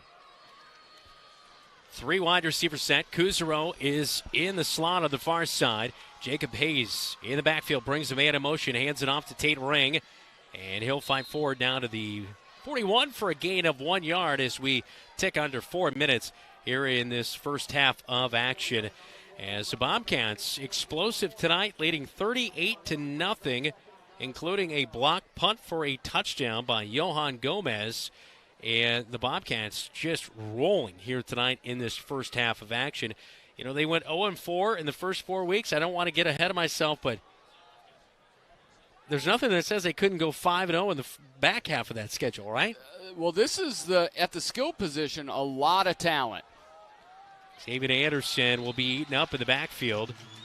Forward progression will have him down at the 45-yard line, so it will end up being a 4-yard loss for the Bobcats with 3:12 and ticking. A long situation back behind the sticks. They actually move it back to the 46, 47-yard line, right in that range. But nevertheless, maybe 4-down territory with this big a lead. I think so again, but you look at that. That's where Talon French, playing in place of his brother, now a sophomore, you see a little bit of an open gate mentality with the offensive line. They've got to shore that up. A reverse, but it's going to be fumbled, and the Bobcats will turn it over. And we've seen some mishandles of that. That's the second fumble we've had on that play this year, and Ottumwa does a great job of getting upfield. Number 57 just blows that play up, causing the bad handoff, and that was caused by Mason Damerval. He was able to just blow that thing up. Yep. Bobcats turned the ball over, and they'd played such a clean first half of football. Yeah, so Trayshawn Brooks not able to come up with that one, and the turnover for the Bobcats. Mitchell back to pass. He's going to be dropped to the backfield as well. A great play. Ignacio Macias read it. He broke off of his block, and it will be a sack for a loss of 1 yard. Ignacio Macias came in with 1 sack on the season, but he has been after the quarterback a lot here tonight as he's gotten after Mitchell time after time. 2nd down and 11. If you watch number 56, I absolutely love watching him play, but if you watch him line up, he is down in like that gorilla position 5 seconds before anybody else comes to the line. Handoff goes right up the gut and off of right guard, big seam. And they're going to be just short as coming up with the handoff was Justin Ockenfels as he gets the carry in here. He's seen a little bit of action just due to the ejection of number 4 Cameron Menary. Yeah, it really changes what Ottumwa wants to do, but again, Xavier Anderson has been everywhere tonight. Add him to the list of who potentially could be a Calvin Rocket player of the game. So Ockenfels makes it third down and 1. And in the backfield, just on cue again, Johan Gomez, as that will be a loss of 1, and a timeout is going to be called. And it's going to be fourth. Is it 3rd and 2, or is it 4th and 2? It should be 4th and 2. Should be 4th and 2. They have first down on the field, and then they've got 3rd and 1 on the scoreboard. I think it's going to be 4th down and 2 momentarily. But again, the pressure. Got 84 in the backfield. Yeah. That is going to be the first timeout of the night taken by the Ottumwa Bulldogs here in the first half. So 4th down and 2 is what it should be. They have it as 3rd now there, because that first play would have been the long run, stop. Yeah. Yeah, it's going to be 3rd and 2. The sack and then the run. So it should be 4th down and 2. It should be 4th. I'm not really sure what's happening. Me either. 2nd down, 3rd down. It should be 4th down. Bobcat defense will come back out of the field, and finally the chains are correct. It's going to be 4th down and 2. 57 seconds to go before halftime. Ottumwa will keep their offense out on the field. Matt Mitchell is underneath center. He'll put a man in motion. He'll drop back, looking to pass. He goes deep for Rominger. Rominger has a beat on the Bobcats. Trayshawn Brooks makes a tackle at the goal line, but Rominger is in for a 39-yard touchdown strike from Matt Mitchell. His 4th touchdown pass of the season. Javen Rominger picks up his 3rd touchdown reception of the season, and that gets Ottumwa on the board for the first time here in the first half. You see, Bobcats are going to play single coverage out there, but what you cannot do is undercut it. We talked about it with the Rogelio Sarin, did it twice, and they're going to throw it over top. He has not underthrown a ball all night. You cannot cut corners and expect to be successful in that backside and one-on-one coverage. On for the PAT, Joel Holgren. He's 8 of 9 this year on PATs. Snap's good, and the kick is good. And it makes it 38-7. Just before halftime, Ottumwa strikes, but the Bobcats still leading by 31 here on KFJB-TV.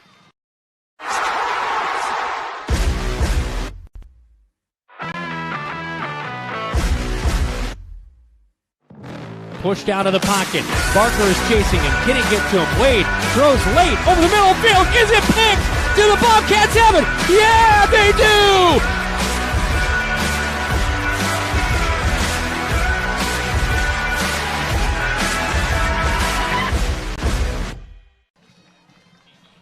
Coming up at halftime, we'll get you a Central State Bank scoreboard update as plenty of action is piling in here around central Iowa. As we're in southern Iowa, about 2 hours south of Marshalltown, the long drive, well worth it early on here. Still a lot of ball to play, but the Bobcats leading 31-point advantage right now. It's 38-7, 51 seconds left before halftime. 5-Star Real Estate Group presents our kickoff online at 5starhometeam.com. So on to kick this one away, Joel Holgren.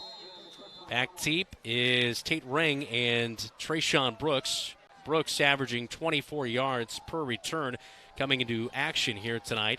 Kickoff will be down to the 10-yard line, fielded by Brooks. He goes to the far side of the field. He's got blockers. He's got a wall. He's got a seam. Tate Ring is in front, and no one else is. Trayshawn Brooks all the way to the house. 90-yard kickoff return for a touchdown, and the Cats extend their lead even more before halftime. We just got a high five from Coach Mark Bohan. That's a big light 'em up, a great way to quiet the crowd. But you look, a great kickoff, getting back, but Trey goes to the far side, and he hits a seam. You see him just break that seam, and then he's gone. No one's going to touch him. A kicker isn't going to stop him. And Trey says bye-bye for 6. Holy cow, Bobcat fans. Caden Ainsworth scrambles onto the field late here on the special teams unit. I don't know if the Cats were ready to score that quickly again or what was going on. Monhay, high snap, brings it down. Kick is no good. Missed it just right. That was a missile. Yeah, he 44-7, the score will remain. Xavier did a great job of being able to get the ball down, but it kind of messed up the rhythm. And that, like you said, that thing came out like it was shot out of a cannon. Just the cannon was skewed to the right a little bit. So the Bobcats leading 44-7 at the break, and they will kick it off to Ottumwa here in a moment. You know, one thing we mentioned last night, it's tough to get a read on Ottumwa. You know, they barely beat an Oskaloosa team that had a starting quarterback who was a sophomore last week. They played just good enough to get the victory.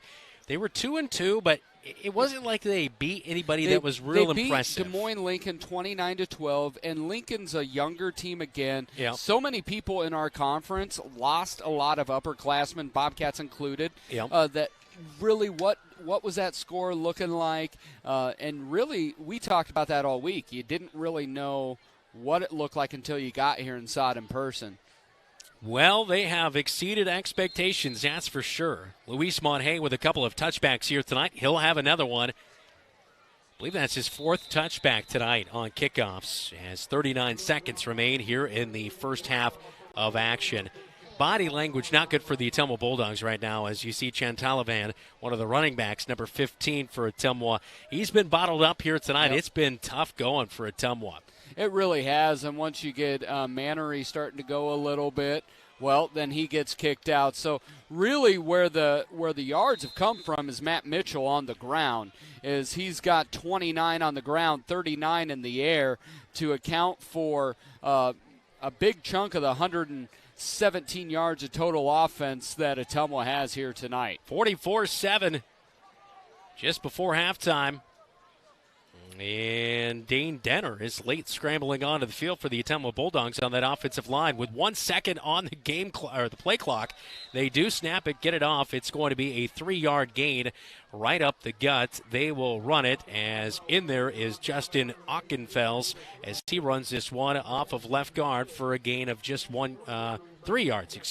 Second down and 7. And right there is a tandem of Macias and Gudeth. You talked about the shift down for Gudeth. It's been nothing but just 5 stars. He really, that speed, the quickness you get from the defensive tackles, then you've got 2 6'3", 200 guys on the edge. Mitchell drops back to pass. He's got pressure in his face. Who, again, Ignacio Macias forces the fumble, and the Bobcats come up with the fumble recovery. Huge play. It's Lincoln Barker with his first fumble recovery of the season, and that will send us to halftime.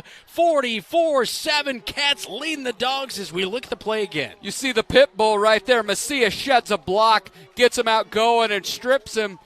The only thing you wish is if we had 1 more second on that clock. Yeah. That's about the only thing. A fitting end to an incredible first half for your Bobcats. Fireworks on homecoming for the Bulldogs, but on the wrong side of things as your Cats lead the Bulldogs 44-7 at the break on KFJB-TV.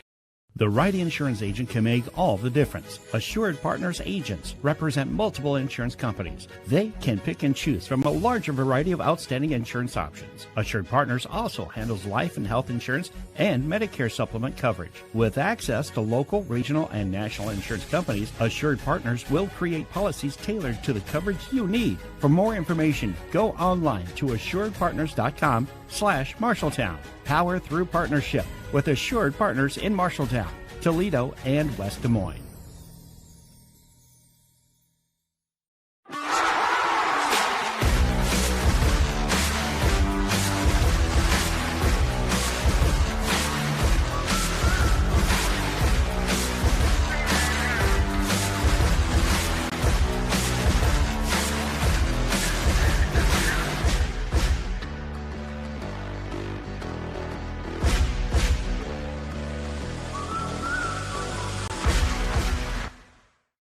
Scouts in Marshalltown go on fun adventures. Scouts learn about the outdoors. Scouts learn character building. Scouts learn citizenship. Scouts learn life skills. Scouts learn to be leaders. Scouts go to fun summer camps, and Scouts get a head start in life. Marshalltown has produced over 200 Eagle Scouts in our over 70-year history and have provided over 1 million hours of service to our community. To learn more about joining Scouting in Marshalltown, go to iascouts.org. Adventure on! Don't let concerns about shifts in the market disrupt your long-term financial goals. Edward Jones financial advisor Zach Wall can help. He'll work with you on an investment strategy for long-term results. Edward Jones can give you the tools and knowledge for a steady approach to hitting your financial targets. Get started by giving Zach Wall a call at 641-752-3017 in Marshalltown or visiting edwardjones.com. Edward Jones, member SIPC. KFJB-TV presents the Bobcat Halftime Report.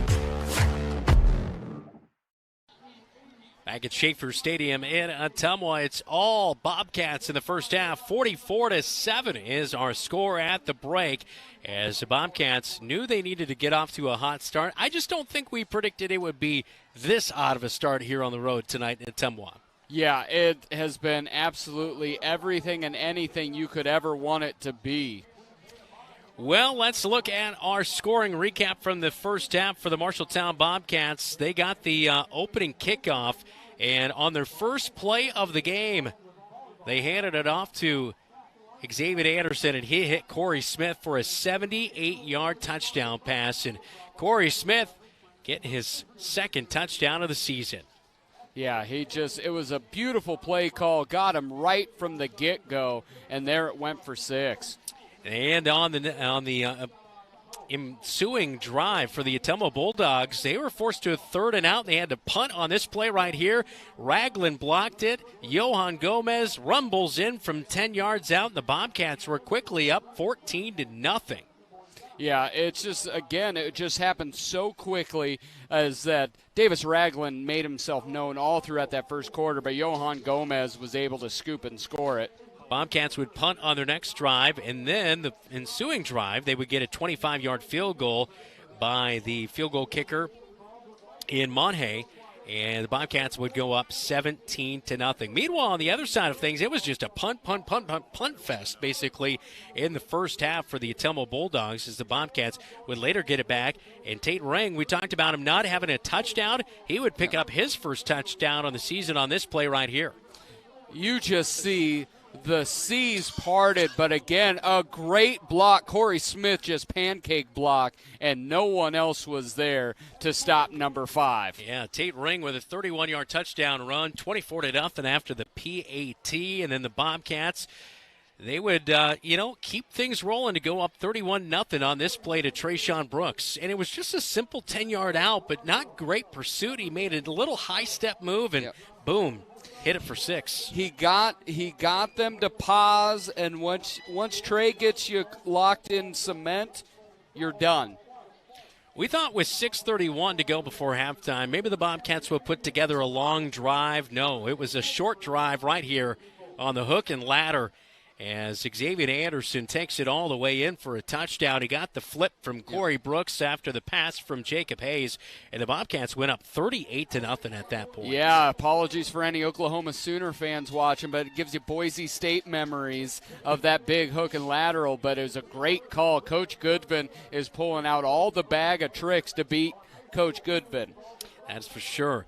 Next drive, the Bobcats would fumble it away from Trayshawn Brooks, but get it back. And meanwhile, after that after that turnover, a 38-yard touchdown pass from Mitchell to Rominger, and they would get him on the board 38-7. But before halftime, Bobcats got it back after that touchdown. They answered right back on this play right here to go up 44-7. Trayshawn Brooks with a 90-yard kickoff return for the touchdown. Yeah, the only person that hit him was his own guy. He had to knock his blocker out of the way because there wasn't any red touching him. And the Bobcats would force a fumble on the final play of the half as Mitchell fumbled. It was Ignacio Macias, the Bulldog, getting in there after the Bulldog quarterback. Here he comes from behind, knocks the ball out. Lincoln Barker recovers halftime hits as the Bobcats played exceptional defense. Outside of one play, they played really lights-out defense here tonight. Yeah, there was 2 plays where there was really the 3 plays that got burned on one of them, but it was the same type of play. It was that over-the-top over the top to Rominger and only 1 for 3. But beyond that, you put 44 on the board. You can make one mistake every once in a while on defense. The defensive line's been incredible. Yeah, that is for sure. We'll take a quick timeout. This is Bobcat Football. You're watching KFJB-TV. There's a city within a city not far from here. This city includes a beautiful apartment building with indoor parking, a chapel, a movie theater, a swimming pool, exercise and recreational facilities, putting greens, and more. This city isn't really a city, but it is a wonderful place to live. Make friends and live your best life. It's the Embers Retirement Community in Marshalltown. The Embers provides security, independence, and companionship. Beautiful grounds outside and lovely studio, 1 and 2 bedroom apartments inside. See it for yourself. The Embers in Marshalltown. At Honest Heating and Cooling, they take comfort seriously. Their latest offering? Smart Integrity Monitoring. Combined with an honest maintenance plan, it takes all the guessing out of home comfort. Their technicians take accurate measurements of all the necessary parameters and deliver you the truth about where your home's comfort stands. If you're not measuring, you're just guessing. That's honest. Get a Smart Integrity Monitoring plan and let the Honest team watch over your home's comfort 24/7. Honest Heating and Cooling. KFJB-TV presents the Bobcat Halftime Report. Take a look at the Bobcat cheerleaders. That's right. As last night on Bobcat Live, Katie Downs was on, and she said, hey, Ellie Downs is celebrating her 16th birthday here today, so happy birthday. And great job to the cheerleaders down there. They were on Bobcat Live with us last night. And that's one thing I invite Bobcat community, come out, support these athletes. We had such a great crowd. It just adds so much to what we do, and we appreciate the support. We've got deals. If you bring your student ID, you get a discount on food, plus there's weekly specials. Really encourage you to come out, make some time. Everyone's busy. You're not fun. That busy to come out. We really want to see you out there. Support these athletes. We put on social media who's going to be there. I know Caleb Kuzero's parents were there last night. His mom was there, so appreciate that for coming out. And it's just a fun environment. We were out on the Gutter Point patio, just a phenomenal night. So hope to see you out there each Thursday from 6 to 7. Yeah, and this is how busy you're going to be. You're going to be busy putting pizza from the plate to your mouth. Yeah, exactly. And cheering. Or their nachos. I will put those against any nachos on the face of God's green earth. Those are my favorite nachos I've ever had. Go rock some of those. Onion rings are stellar. Just eat and then boo me when Brandon tells you to boo me. Yeah, we booed Dylan last night. If you're Keith Stewart, cheer Dylan, call me out by myself. If you're in the YouTube stats, or in the conversation on YouTube, do what Zach does. Say Dylan Doze is my favorite. Just keep those things coming. We got some partial people here. You know what I mean? They are not impartial. Big shout out to Kaylee Pashong, too. She brought a lot of the volleyball girls. We had cross-country girls out last night, and they were helping doing the cheer with the cheerleaders. So it's just really a fun time and helps build that Bobcat pride, which we have only heard has been building over the past couple of years for sure, and we love to see it because there's a lot of really good things going on right now inside the Bobcat community. Well, and it's just another way that Marshalltown can set itself apart. As I love to call us the biggest hometown in the state of Iowa. We have that one high school. It's that sense of deep community, and Thursday night's a great opportunity. Yep. What I love about it, it's really our opportunity to get to know the kids. Yeah, for sure. You know, here we get to call their games, but they have helmets on, right? Yeah. We don't get to have those conversations, but in our pre-games that you do with Cat Connection and then those Bobcat Lives on Thursday night. So join us for Bobcat Live. We'd love to see you out there. Come say hi to us. We appreciate the support with what we do on KFJB-TV. And, again, they've got specials and all sorts of good things to indulge on there at Wayward Social and the Gutter Point patio. Plus, during basketball season, I know we'll be more inside Rosie's. Probably not out there with the snow on the patio, but yeah, they're doing league also on Thursday nights. Yeah. I walked inside. I walked up and down. All the lanes were full. I saw 2 scores that I might challenge. Beyond that, I would have been beat soundly by about 300 people in there. Anyway, we are locked in. A big one is scoring-wise here tonight. Bobcats 44, Bulldogs 7 at the break.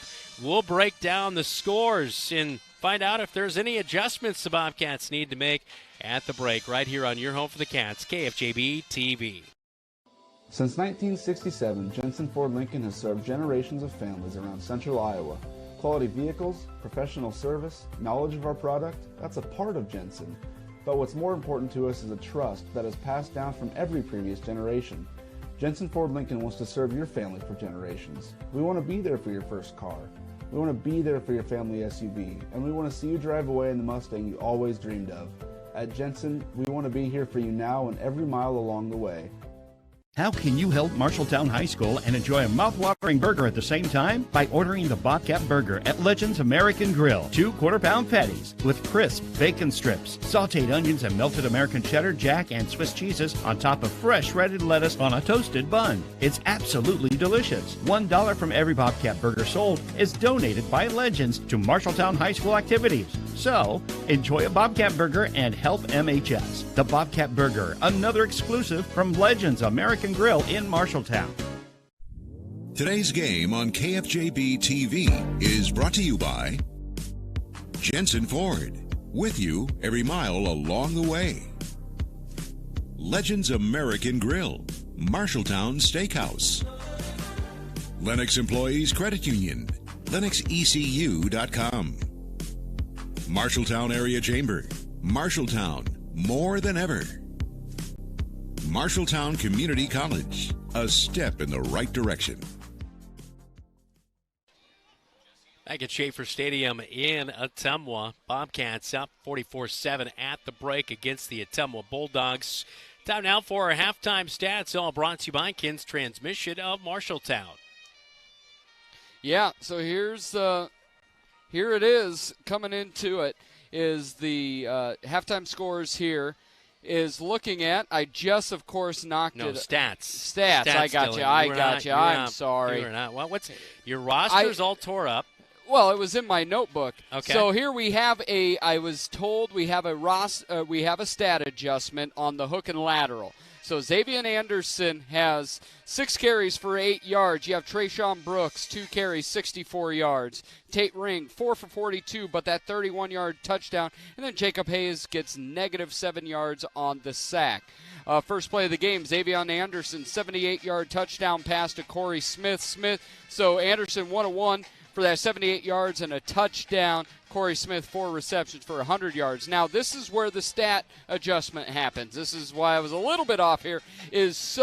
On the hook and lateral, technically, Jacob Hayes gets the credit for the 5-yard out to Trayshawn Brooks. He does not get the additional yardage for statistical purposes on that play. So it would be Jacob Hayes is 5 of 10, and dropping that down to, that would be for about 72 yards. Xavier Anderson, as we said, has 1. He gets the touchdown on it minus the 5 yards, so a 52-yard touchdown. Trey Brooks, 2 catches, 45 yards and a touchdown. And as I said, Corey Smith, 4 for 100. If you're confused, so am I, but that's the technical scoring on that. Cameron Maneri. By the way, Corey Smith was the one who pitched it to Xavier Anderson, not Trayshawn. It was Trey on an out route, I promise you. Cameron Maneri, before he was exited this game, 8 carries for 39 yards. And that'll be your first warning for Don't Question Me. So then you have Matt Mitchell, 6 carries for 25 yards. He's been sacked 4 times. Kobe Chantil-Lavon has 3 carries for -4 yards. Brandon Flattery, 2 carries, 5 yards. And then 13 yards from number 23 rounds out for 78 total yards on the ground for the Bulldogs. Matt Mitchell, 38 in the air, so that gives them a total of 116 yards of offense, while the Bobcats themselves have over 300 yards of total offense in the first half, and that is your first half stats. Okay, I think we got it. Trayshawn Brooks, ladies and gentlemen, do not question the D-O-E-S. It doesn't work as well as D-O-double-G, but So who got that? Stats and adjustments. I just need to hear it out of your mouth. First half, all presented by Ken's Transmission. Any adjustments to the second half, Dylan? My adjustments are there needs to be no adjustment. Yeah, I got first nothing. half has been pretty good to the Bobcats, leading at 44-7 at the break. We'll take a quick timeout. When we come back, we'll get you a scoreboard update. And yes, Dylan was right. It was Trayshawn Brooks. This is Bobcat football on KFJB-TV. Have you ever seen what it takes to fix a transmission? It takes a lot of patience, a lot of experience, and a whole lot of talent. At Ken's Transmission, they have all the above. Family owned and operated with over 62 years of experience in all areas of transmission, keeping your vehicle shifting smoothly and routine maintenance, repair and replacement, including automatic and manual. For reputable service you can trust, Ken's Transmission. Ken's Transmission at 306 East Anson Street in Marshalltown is a proud sponsor of the Marshalltown Bobcats.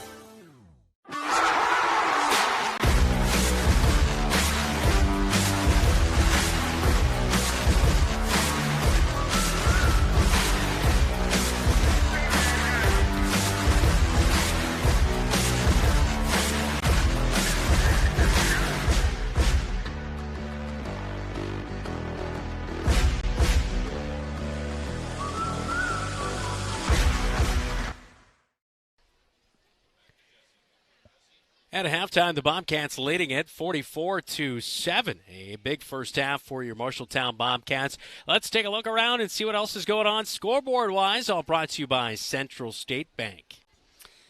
So right now, Des Moines Lincoln continues to lead the Battle of the Lincolns 14-6 with 4:30 left in the third. West Marshall Jessup Jayhawks are still in a rain delay. They're going to have to go to the bullpen when that starts. Colonesco is up on Baxter 24-16 in an 8-man battle. Nevada leads Perry 21-7. Waukee Northwest again up on next week's opponent, Waterloo West 43-0. We'll be up in Waterloo for that one. South Hardin continues to lead East Marshall 21-14, and the last score we have from that Ames Valley game is 38-0. Valley over Ames. Still 73. It's still a little muggy here. I know back home I felt like it was a little bit cooler. Yeah. And some rain up there earlier today. It's still raining over in Waterloo. In those areas, as you mentioned, Jessup, it's raining up there. That's why they're still in that weather delay.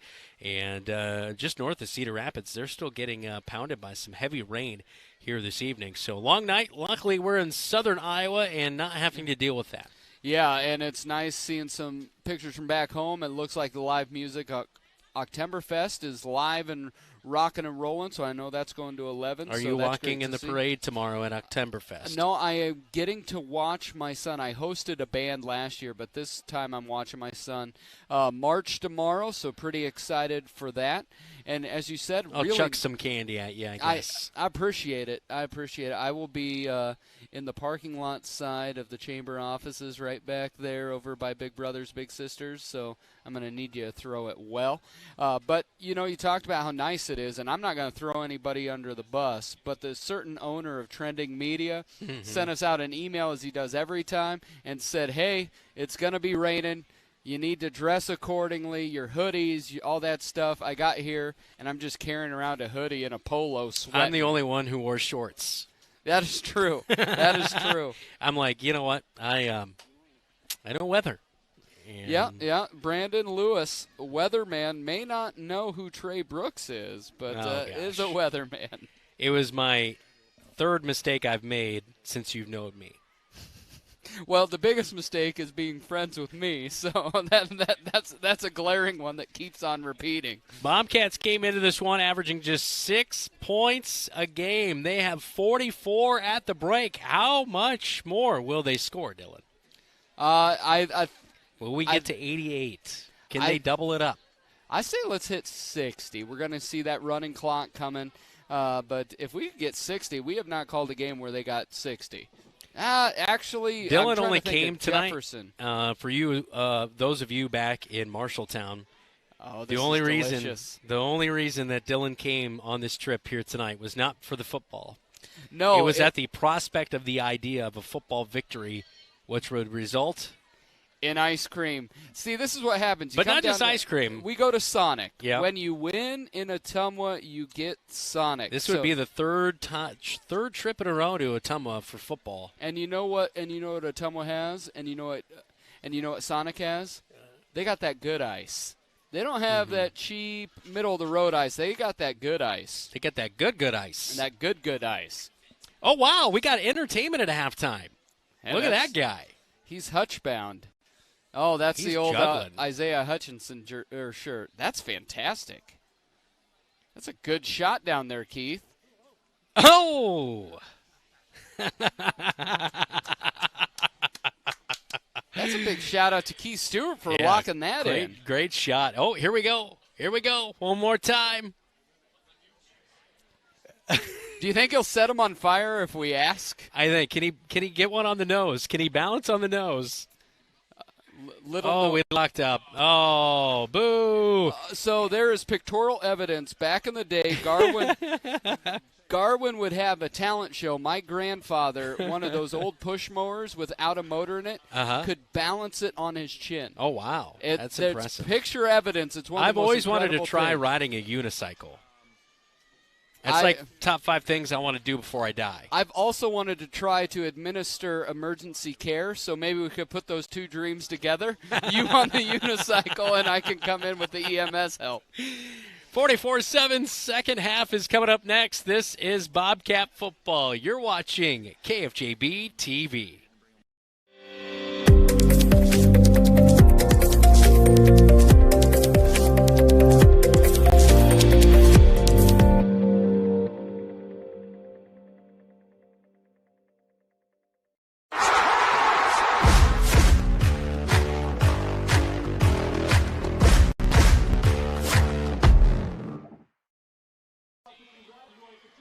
Second half kickoff just right around the corner as the Bobcats receive the kickoff to begin the game. So the Bobcats will kick off to the Ottumwa Bulldogs in the second half as the Bobcats 44-7 at the break.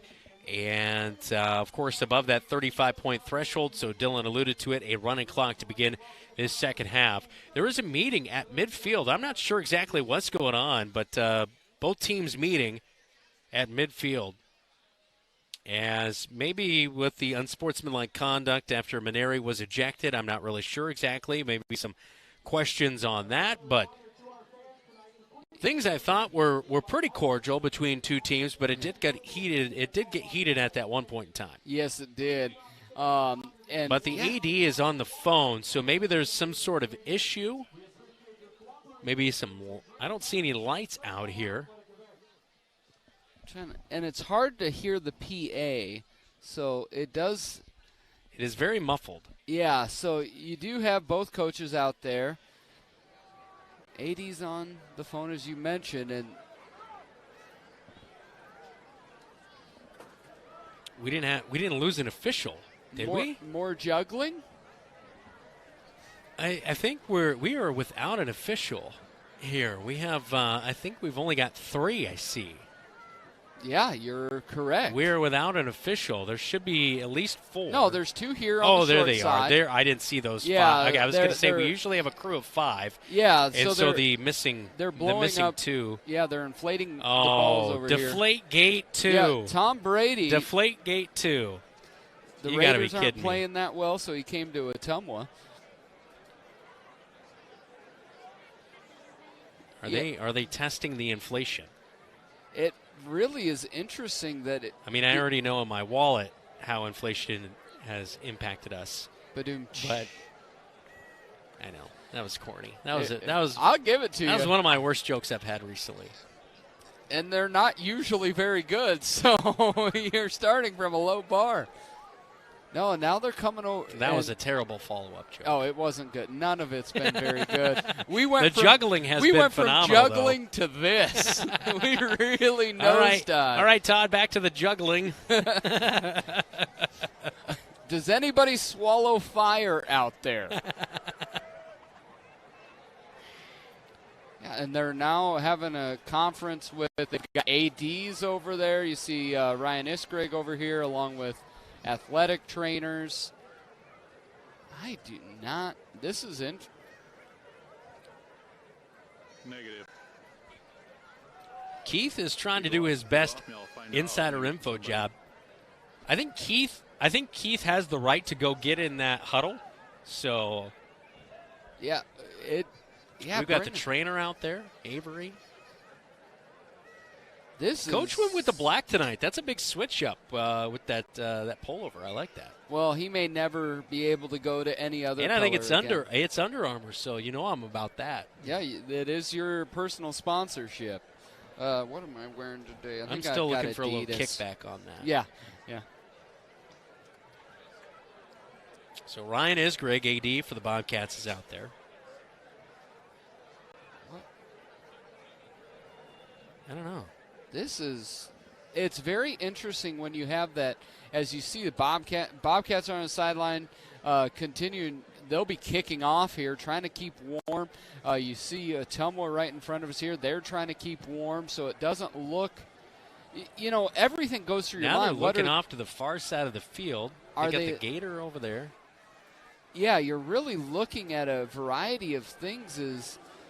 Whenever ADs and coaches are on there, like, your mind goes everywhere. Are they going to call this game? Is there, again, on the phone, or is there a medical incident happening? Any idea what the conversation is? I really want to know if that guy's still juggling. Well, and then we've got another Ottumwa guy coming from the crowd. So, he looks fairly tough. Gunshots. Yeah. So I think they're trying to decide. I heard it. And and I thought I was maybe like some fireworks or something. And then all of a sudden, all the officials got down, and one of them said, "Yeah, that's 22." Like bang, bang, bang, bang. There were gunshots going off. And one of the ricochets happened around there by the We did earlier tonight, 3 hours ago, the Wapello County, Iowa Sheriff's Office sent out an alert. Police were searching for a dangerous fugitive, Gregory Allen Showalter, and so he's with the Ottumwa Courier. Keith down on the field saying nothing official on that aspect, but still kind of looking into something as of now. Yeah, it could be something on the field. It could be something outside of the stadium. Not quite sure. Two camera live shot, for the whole game. I was filming the kids playing on the wheel over there. Yeah, and that's some different things are going on. And anything in the chat, something heavy can't police, be confirmed. Yeah, can't confirm anything, but we do have a heavy police presence. We just saw a police vehicle drive by, so One of them might have hit the light pole over here on this far end. Hopefully, One of the officials. Okay. Everything is all right. Yeah. Definitely ricocheted off some metal around there. I heard something go tick, tick, tick. I think you can hear him talking. We do have scores. We've got some interesting stretching going on out there as well. It sounded like guys trying to stay warm. And I had my back to it. I'm going, God, I hope that's just fireworks. Do we want to go back to some scores Let's here? do some scores. I think the people deserve scores. They honestly do. I don't have that GMG score because I was looking at the other text on Zach's phones, but here we'll talk a little bit. We have Waukee Northwest again is up 43-0. We don't have anything new here from Jeff Brooks back at the studio, but again, running through those, West Marshall. Brandon's been talking about the weather. They're still in a rain delay. You have South Hardin leading East Marshall 21-14.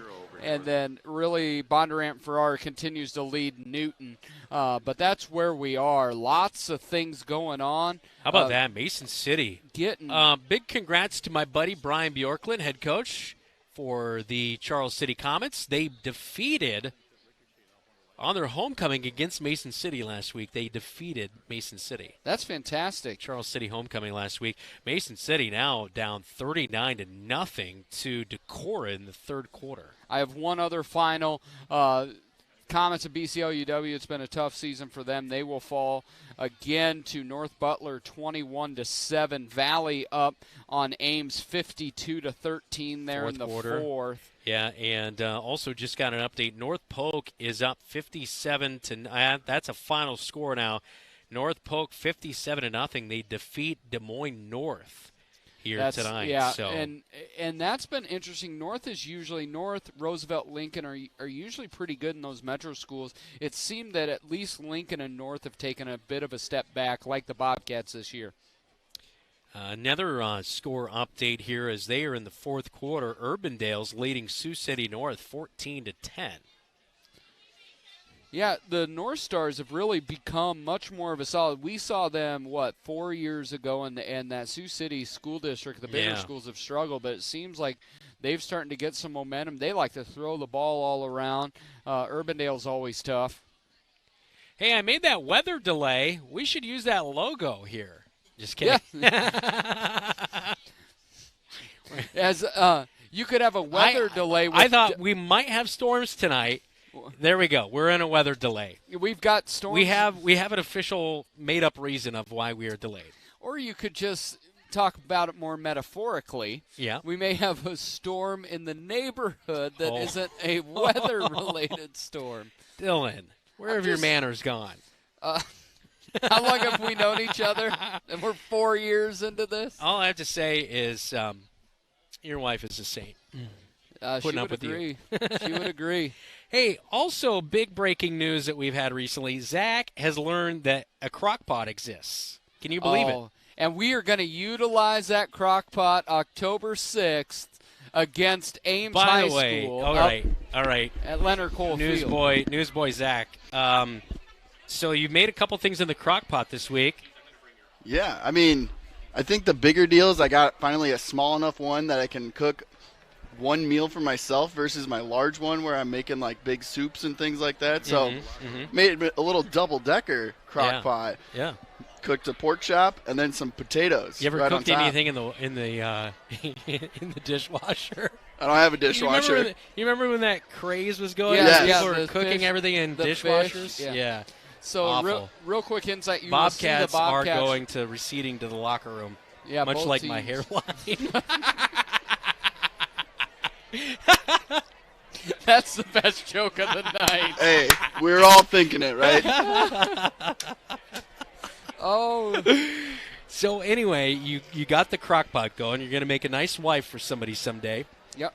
You know what my stepmom used to always tell me is, you know what, you're my reputation out there. I'm going to make you into a good husband. You will know how to iron. You will know how to cook. You will know how to do laundry.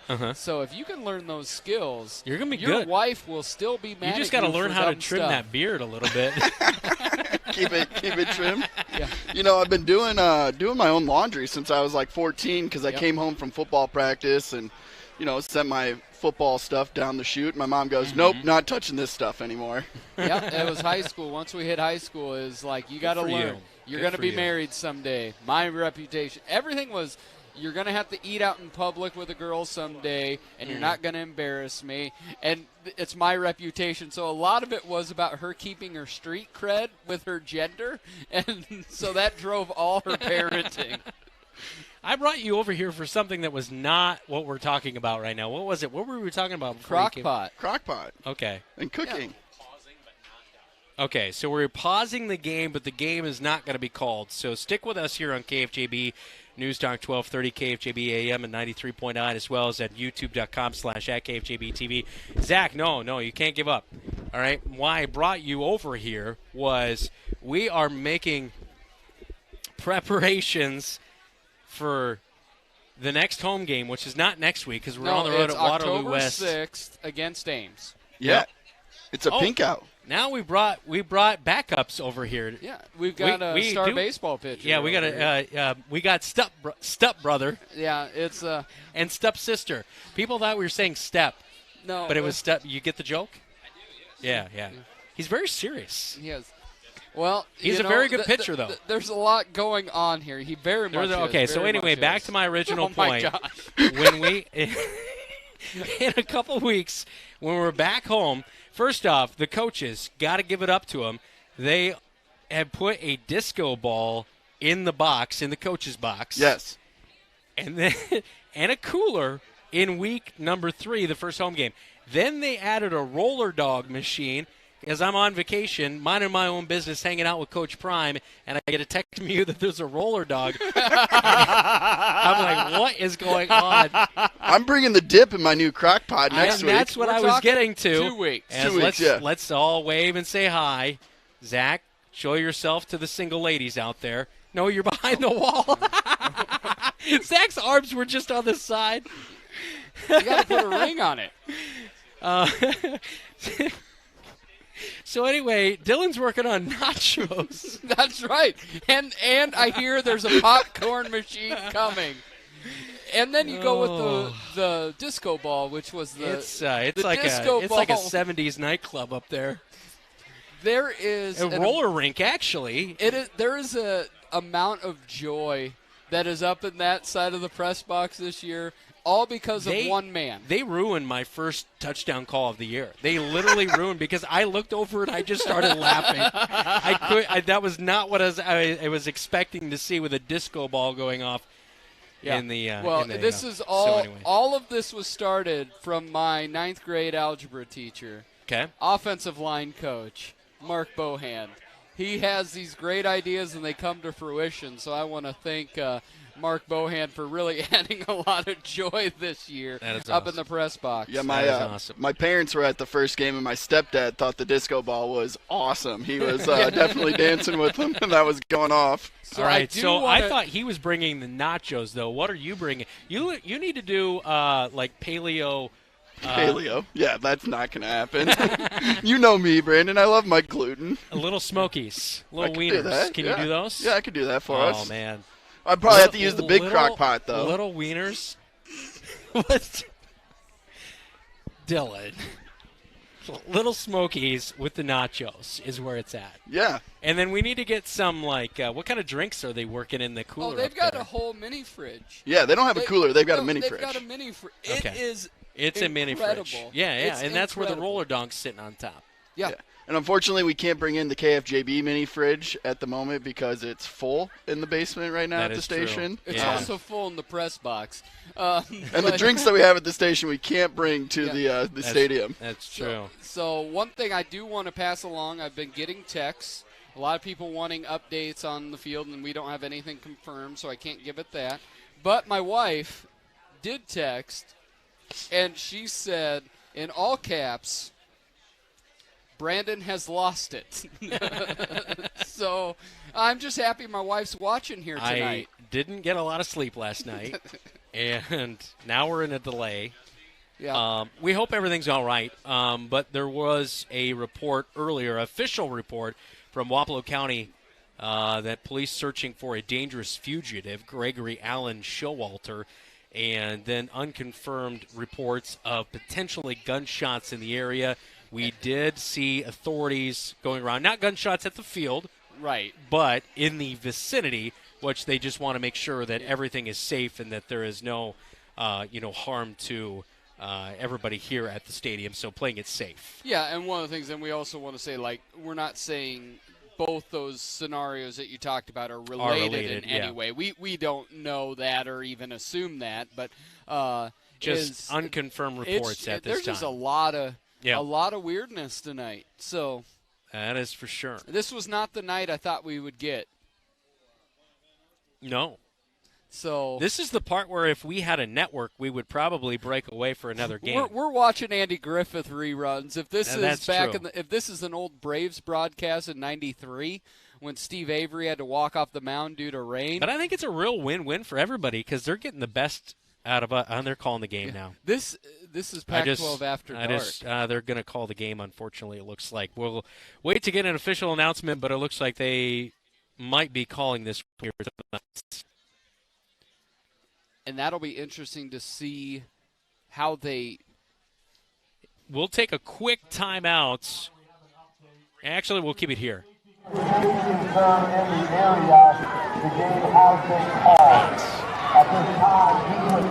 to a safety concerned the game has been called, and the Bobcats will move to 1-4 with a 44-7 victory on the road. And who knows what kind of game it would have been if they played this entire second half. But an unfortunate situation here tonight in the vicinity. A report of gunshots. There was a fugitive on the loose. Not sure if those are connected, but probably the right decision to be made here, just to make sure that all the fans and everybody is safe, and the football teams as well. We'll step aside, we'll break things down, and we'll go to the locker room report coming up in just a little bit. This is Bobcat Football on KFJB-TV. The equity in your home is power. Power to remodel your home. Take a memorable vacation. Add a deck or patio. Lennox Employees Credit Union can help you unleash the financial power you possess with a home equity loan. Consolidate debt, fund a student loan, or pay for a wedding. The loan process is easy. See Lennox Employees Credit Union, 1004 East Main Street in Marshalltown. Member NCUA, Equal Housing Lender. Online at lennoxecu.com. Kind of burn. Welcome back to Ottumwa. 44-7 is going to be our final score here tonight. An unfortunate situation as due to the safety, this one called here tonight, but definitely the right move. We'll step aside again, and we're going to try to see if we can talk to Coach and get his thoughts here tonight. Plus, we will go to our locker room report. Do you have his audio? Okay, Coach, what do you have to say?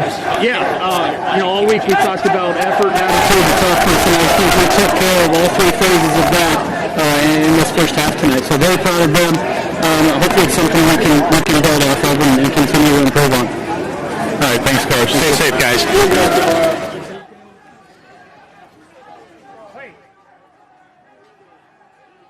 Good enough.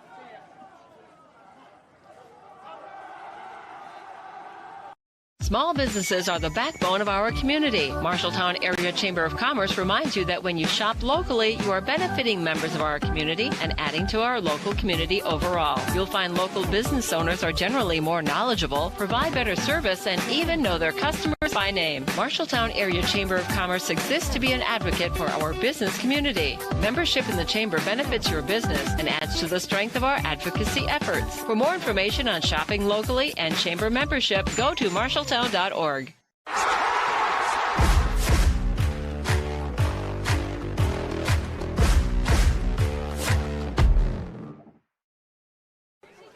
Welcome back into our coverage here tonight on KFJB-TV. 44-7 is the final. Bobcats move to 1-4 as Ottumwa drops to 2-3.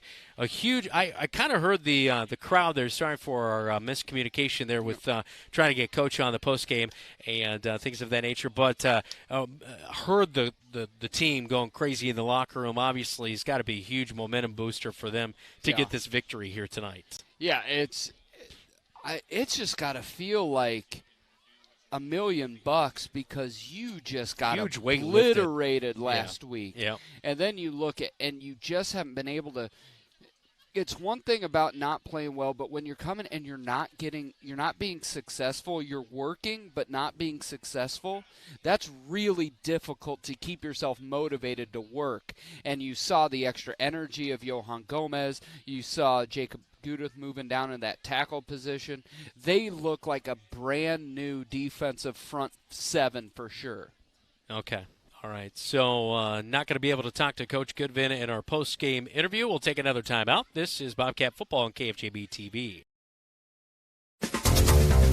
Like to work with your hands? Enjoy the satisfaction of building something that lasts and knowing you played a part in it. If so, Marshalltown Community College's construction program might be just right for you. This hands-on program is great training for a real-world job. Call or stop in to Marshalltown Community College to learn more. Fall term classes start August 28th. Welcome back to Ottumwa. The Bobcats in week number 5, victorious, get the victory here tonight, 44-7. As Bobcats last week on their homecoming, they were spoiled, and tonight they spoil the homecoming of the Bulldogs themselves. So big victory here tonight. We'll take a look at stats and also some game highlights as well. Let's go to the locker room report coming up next right here on KFJB-TV. You should never have to wait after ordering new appliances. At Pence Appliance, you wouldn't. With an incredible selection in stock and ready to install today. Our friendly team is here to help you pick the perfect set to match your style. And let our professional technicians install and set up your new appliances, often delivering the very next day. Stop in today, see all the new features, and find your new look at Pence Appliance. For sales and service of everything appliance, go see the Pence team. At Sports Plus Sports Medicine and Physical Therapy Center, we customize each patient's treatment plan to their individual needs. What does that mean? It means that not every back or knee problem is treated the same, and that your program will be unique and designed especially for your needs or problems. This improves how quickly you will return to work or sports. The Sports Plus staff is encouraging and takes pride in your successful recovery. This is just one more reason why champions choose Sports Plus Physical Therapy as their favorite place to rehabilitate and train. The KFJB-TV Locker Room Report, presented by Wells Fargo Advisors in Marshalltown. Well, a final score 44-7 as the Bobcats win this one in week number 5 as the game called at halftime due to security concerns here tonight. Officials were looking for a dangerous fugitive, and there was a report of possibly potentially some gunfire in the vicinity. We did see some police presence cruising around. So anyway, for the safety of everybody, this game was called at halftime, and the Bobcats win at 44-7, the final score here tonight. Welcome into the Locker Room Report. I'm Brandon Lewis, Dylan Dose alongside me. So this one, we already kind of talked about it a lot, but a huge momentum booster as the Bobcats are now 4-0 in their last 4 meetings with Ottumwa, and head coach Adam Goodvin 3-0 versus his dad, Brian Goodvin. Yeah, look at that. They've just been able to really have their number. What I love is Coach he didn't try to establish the line of scrimmage. He decided to establish the knockout punch. Yeah, he went from it right from the get-go. And then when you're able to flip the field, get a defensive 3-and-out that results in a punt block, scoop and score, then it's 14-0. You're 2 minutes into the game. Yeah. A lot of bad happens when you get smacked in the face twice in a row, and the Bobcats just got rolling. That defense, my goodness. They gave most up some aggressive yards. We've seen in a while. Holy goodness. And they were able, you said it, Coach, we all said it actually, but Coach said stay home. We talked about that in the pregame. Just do your thing. And then Johan Gomez, as you mentioned, set that hard edge at that left end while Barker did on the right end. And those defensive tackles and linebackers were special here tonight. Yeah, that is for sure. Very good night for the Bobcats. As we will name our Calvin Rocket Bar and Grill Player of the Game coming up, we'll also get our Lily Mae Sweet Play of the Game. This is the Locker Room Report, all brought to you by Wells Fargo Advisors in Marshalltown on KFJB-TV. You look forward to retirement as your time to relax. But now that it's here, turns out relaxation is overrated and you'd rather get back to work with an idea of your own. Wells Fargo Advisors can help. For more than 125 years, we've created wealth management and investment strategies aimed at achieving our clients' personal financial goals. When retirement plans change course, turn to Wells Fargo Advisors. Together, we'll go far. Wells Fargo Advisors is located at 14 East South Ridge Road in Marshalltown. Call them at 641-752-5401. They're a member SIPC. Sign up now for the Bowling League at Wayward Social in Marshalltown. So enjoy that like you did so many times in the past. Also enjoy their outdoor patio, Gutter Point Patio and Bar for lunch, dinner, or your favorite beverages. Daily lunch specials each Tuesday through Friday. Happy hours from 3 to 6 p.m. Also Tuesday through Friday. It's a great place to meet your friends after work. Whether it's bowling, dining, the arcade, or your favorite beverage, Wayward Social is the place for you on South 6th Street in Marshalltown. Today's game on KFJB-TV is brought to you by McGregor's Furniture and Mattress. Quality furniture for every room in your home. Pence Appliance and TV. For sales and service of everything appliance, come see the Pence team. Wayward Social. The place for bowling, games, food, and more. Wells Fargo Advisors. Marshalltown. Sports Plus. Sports Medicine and Physical Therapy Center. SportsPlusTherapy.com.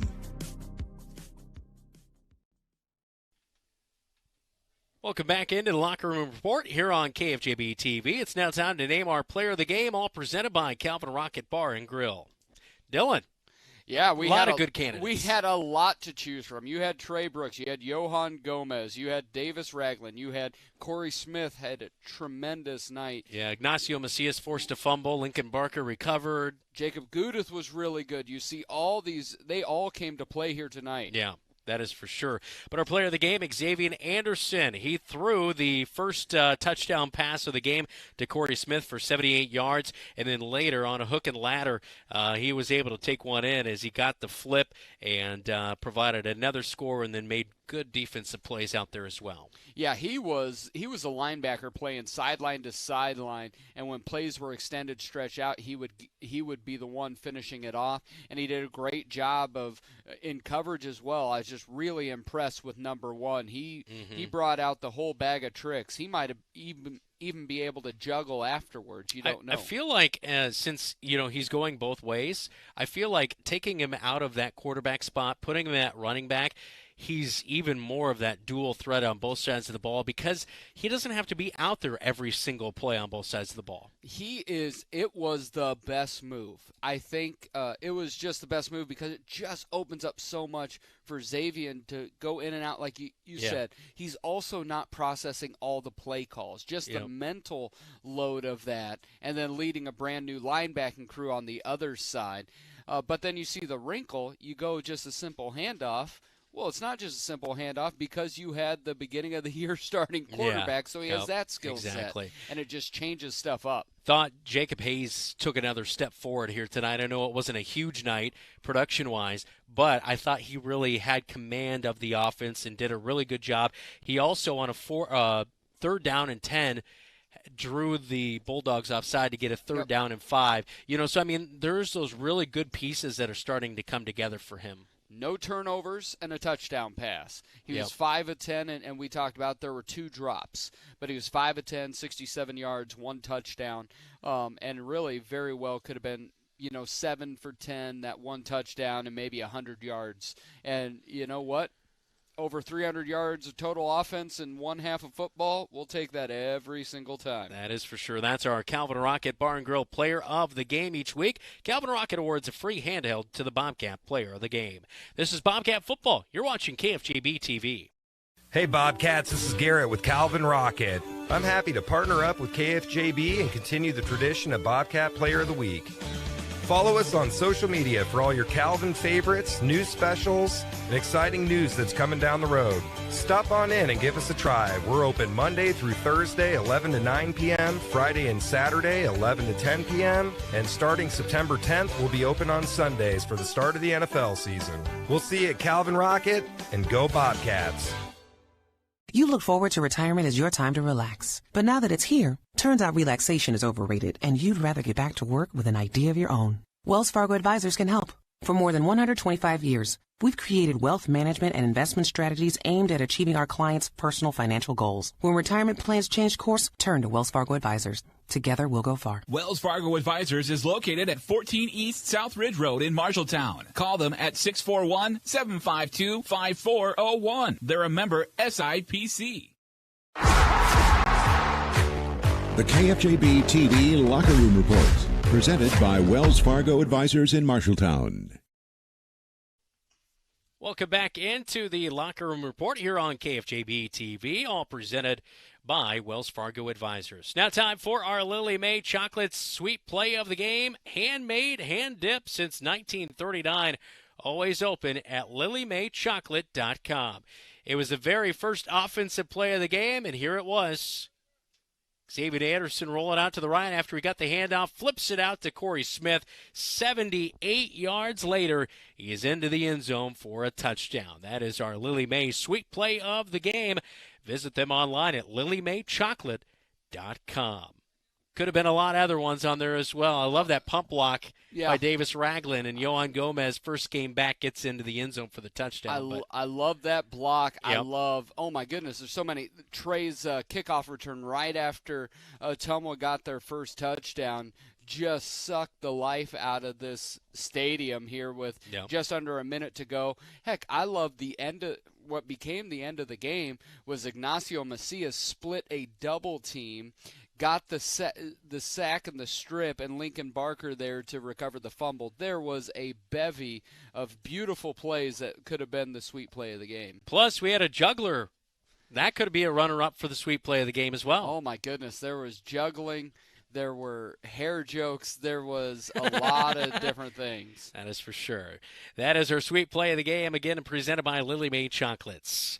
Usually at this time we'd have our post-game interview with Coach, but unfortunately due to circumstances with today's game being called off at halftime due to reports of shots fired in the vicinity, there was a fugitive being sought after by authorities, so not sure if those are connected, but we would usually have our post-game interview with Coach, brought to you by your Marshalltown YMCA, YWCA for youth development, healthy living, and social responsibility. This is the Locker Room Report. You're watching KFJB-TV. The Marshalltown YMCA-YWCA is a place for everyone, no matter their age or background. We strive to create a facility that is welcoming and inviting to all. We offer a gym, 2 pools, the latest in exercise and strength training equipment, and a running track. We also offer youth and adult sports leagues, CrossFit, swim lessons, preschool and childcare, group exercise classes, and more. We're more than a gym. We're a community where friendships are made and lives are improved every day. Visit ymca-ywca.org or stop by for a tour.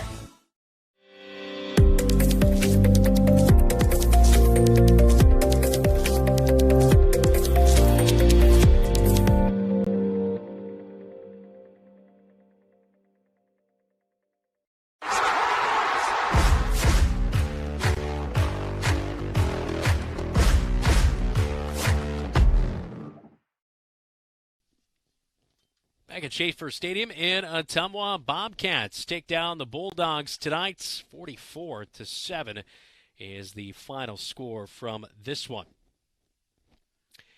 Coming up next week, we've got a big game for the Marshalltown Bobcats, as they'll be on the road again visiting Waterloo East, as kickoff from that one is at 6. Is a pregame show starts at 6:30, and kickoff will be at 7:30. Another good road test for the Bobcats. Yeah, it is, and I think, you know what, I'm going to say Waterloo West, they went in tonight 3-1 against Waukee Northwest, but again, that whole side of the state and who they play has been very, very weird tonight. They lost, I believe, 64-0 against Waukee Northwest, so we don't really know what kind of team that is. So we'll go up there, much like we came down here tonight, and see what's up. That is for sure. So the Bobcats with another tough test next week awaits them, and you'll see that one here on KFJB-TV. We'll take a quick time out. This is Bobcat Football on KFJB-TV.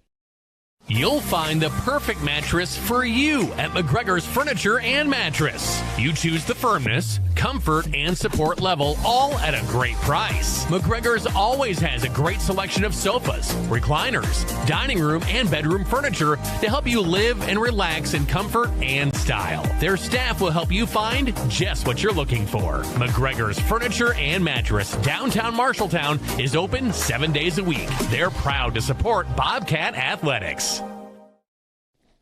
Back in on the Locker Room Report, all brought to you by Wells Fargo Advisors in Marshalltown.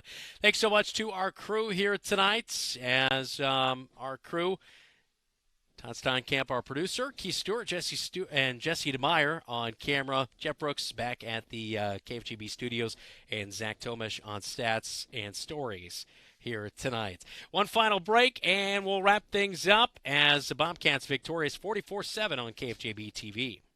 You planned and saved for your child to go to college, but medical school after graduation was a surprise. A happy, expensive surprise. Wells Fargo Advisors can help. For more than 125 years, we've created wealth management and investment strategies aimed at achieving our clients' personal financial goals. When opportunities surprise you, turn to Wells Fargo Advisors. Together we'll go far. Wells Fargo Advisors is located at 14 East South Ridge Road in Marshalltown. Call them at 641-752-5401. They're a member SIPC.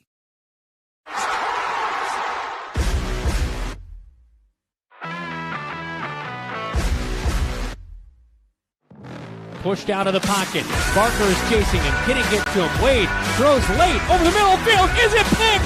Do the Bobcats have it? Yeah, they do!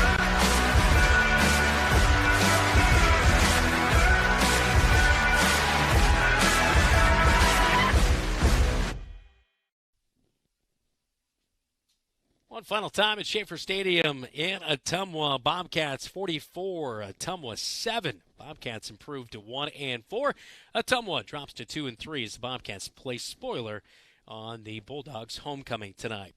One more final scoreboard update, all brought to you by Central State Bank. Dylan. A lot of lopsided finals here in the state of Iowa. Williamsburg 61, South Tama 6.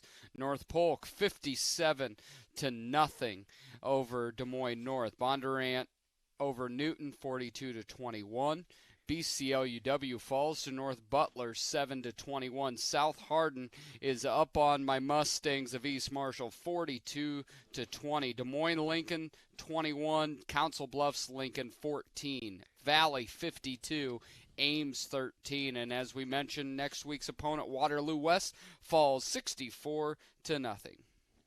Well, a victorious night for the Bobcats. They get a big victory on the road, and we'll head to Waterloo East next week. Join us live for Bobcat Live coming up on Thursday night from 6 to 7. We'll talk to Adam Goodvin, head football coach for the Marshalltown Bobcats. Plus, we've got volleyball at senior night on Tuesday as they host the North Polar Bears. For Dylan Does, I'm Brandon Lewis. Have a great rest of your Friday night. You've been watching Bobcat football right here on your home for the Cats, KFJB-TV.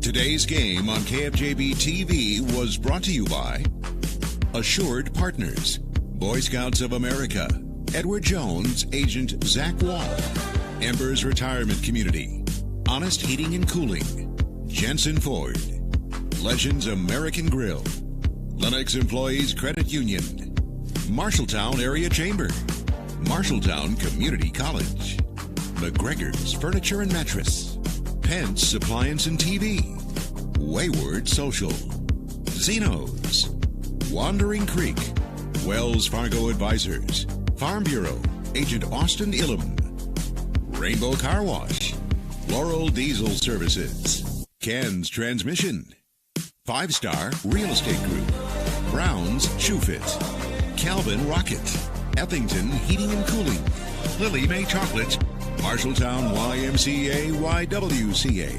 Wow.